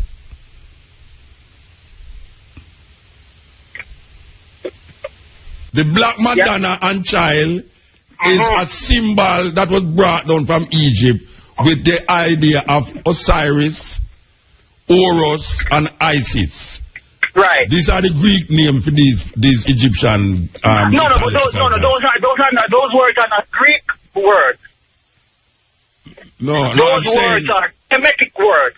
No, it's not. So them the name Kemetic in Kemetic language. Them never name Horus. What I'm saying to you that the idea, the black Madonna and child, is an idea that originated in Egypt with this goddess and god that them call Horus and Isis. So where the Moors come into that? Because we are talking about long before the argument about Moors now. The M-O-O-R-S. You have to understand, so the M-O-O-R-S predates this Egypt that you're talking about. Kemet, it predates Kemet? Predate Kemet. Where were these people? Like you talk about the Moors. But you have to understand, these people are the original indigenous people of the globe. And they were called, who called them the Moors? They call themselves the Moors. No, where in the history you get that, brethren? Where in history you get that? That there was the Africans, them used to call themselves Moors. No, we can. All right. First of all, Muta, when you use the word African, you're talking about European history. Yeah, all right. The name Africa is not indigenous to Africa. Al-Kabulan is the name where they use it. Right, so may I ask you a question now. What time in history did you have a set of people before Kemet did name the Moors? And where you get that from? It look like me I forgot radio myself and call you. So you never ready yourself to call me? No, man, I'm up on the road, me there drive and I said no, man. No, but if you come to me with some reasoning about the Moors, I would like you to substantiate your reasoning and tell me, because when I tell you about Kemet now, you say the Moors did it before Kemet. Right. So I ask you now, at what time in history, before Kemet, you did have a group of people named the Moors? I don't say never have them, you know. I never say never have them, you know. I'm opening my mind to what I say. Right. But right now you just want some timeline. But as I say, right now, I don't have the timeline. Well, if you don't have the timeline, you can't reason. I'm not going to give you no erroneous information. That's why I say no, you cannot reason logically for something where you know you can't validate it in relationship to what I say. Because I don't know of no Moors outside of the Moors that conquer Spain, conquer Granada for 700 years, and then in 1492, the king and queen of Vietnam decided they will run them out. Okay. So I know of the Moors in Morocco, I know of the Moors in Mali, in Timbuktu, and these places, and them go cross. Apart from Carthage, who was Hannibal, who go in Italy, cross the Alps, I know the Moors went into Granada in Spain, and them helped create certain vibe, but them was Muslims. I don't know of Moors in South Africa. So you have to teach me that. All right, but you heard of Moors in North and South America, though? No. I know of Moors who call themselves Moors in America now. Oh, no. I know of black people. Yeah, I know a set of black people who is fighting for what we call land. Right, sovereignty in America that call themselves the Moors. All right. And I've been amongst them. All right. Yes. So where are you going to do? This is the first time I call in. Okay, sir. Give thanks. And I just have to call in for those. Call in again, man. When you not drive. Yes. All right, Richard. Give thanks. All right. Bless it. Yes. Yeah, this is the Cottonage and I FM. You know, say, it's time last now. My boy not sleep tonight at all. Him depend on him computer. Hey, you see that computer thing there? Believe you me, because we know if you never have that, you would have sleep, you know. If you never have that, you know, say at 3 minutes to 2 o'clock. All right. One thing. Talk quick. Hello. Yes. Yeah, Nicodemus there, you know. Nicodemus. Yeah, man, you don't know that the name there, no. Alright, talk. Real things from the Moors, you know, brother. The Moors, they are more Muslim. Yeah, we just not talk about that, and he might bring a different reasoning to me. So, me can't fight him because I don't know where I get him information from. I open my mind, you know. I open my mind. Would I like know? You may ask, you worry about the tree of life? You mean the plant where they are Jamaica? No, man, one place. No, me hear about the tree of life in the Bible. Me hear about the tree of life in the Bible. Yeah, but there was a sacred place in Venezuela. A secret place in Venezuela with a tree named the Tree of Life.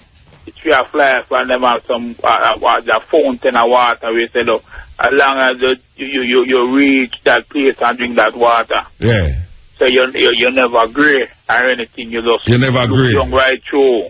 All right. Well, you know, say I go Africa, 2 places in Africa, and them have some in a Lalibela. Them have a water there where them say if you can't have children and you go be in the water, you will get pregnant. And the same thing I find in a Gambia the other day too, where them say the water there, where the whole heap of crocodile them in if you can end up in the water. Ganga River. No, Ganga River name, but a Ganga River name. Yeah, but them say as long as they don't say you're pure. No, well I don't know about the purity. Yeah, but I don't believe that. No, well, them say that as long as you... Yeah, me know, but me Mutabaruka... connect yourself with the most side. Yeah, but me Mutabaruka don't believe that. Physically, so you can't go... Alright, you're not listening to me, I say no. Few man do it. You're not listening to me, I say no man no do it. No man no do it. You go in there, the alligator them damn you. Yeah, but if you have with that... I don't know no man will go in there, so, because the first them tell me say, don't face the alligator, the crocodile, because they will attack you. Because they must feel threatened. Yeah, I'm not going into no place. Why? With 100 crocodile in it, because I'm not foolish. Yeah, but you see, the most I make you want you to control everything. No, Virgin, don't talk damn foolishness on the radio, man. If a man, you could have got in a little more. When me have my dog, my Alsatian dog, and it's my Rottweiler, and me train him to bite you, come in at the yard and see what happened to you. You could have got in a little more. Hold on, you know, go Africa, what day, and you go, step alligators, and they never do nothing. Because I did what the man tell me must do. If I never do it, tell me must do. You control nature. No, I don't control nature. Well, you know, we want some rain in Jamaica. Tomorrow, you pray and make rain come. Anyway, we have to move because we can't take them foolish, you know. You end the program with some foolish things, yes. The man end the program with foolish talk, you know. But we control nature. We control nature. You know what we want just to know? A hurricane will come and blow some of our house at all.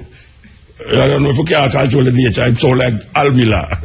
Because that Almila time can prevent hurricane from coming to Jamaica. Anyway, give thanks to the program, give thanks to the time. My brethren sit up with me till 2 tonight. I must tell him boss them, say, him did stay with me till 2, even though he was on his cell phone most of the time. And his idea if you press the button them, for sure him say you can press one button and get callers for it. So last week, you might tell me that can't go so. So here we are saying now, Matrix in the house, we give thanks to Matrix. Matrix, you more and more look like Arab to me now, you know. And make sure say you get paid because the white tie no bumper, you tell come in and come blow up the place, you know. Where you don't get your money. The one look like Arab, and look at him nose, man. The one look like Arab. He have all the color like Arab, you know. We leave you over here. But the bag, the way you strap on your back, you know, we have to start watch it, you know. Start watch it. Anyway, as we are saying, we're going to there little more families from 2 to 5, 4 to 5. Brian, I will come back with me, I hope. And Ruta will come back next week. Ruta! Tell Ruta, are you doing program tomorrow morning? Eh? Tell Ruta, say, Muta say, him have a job next week.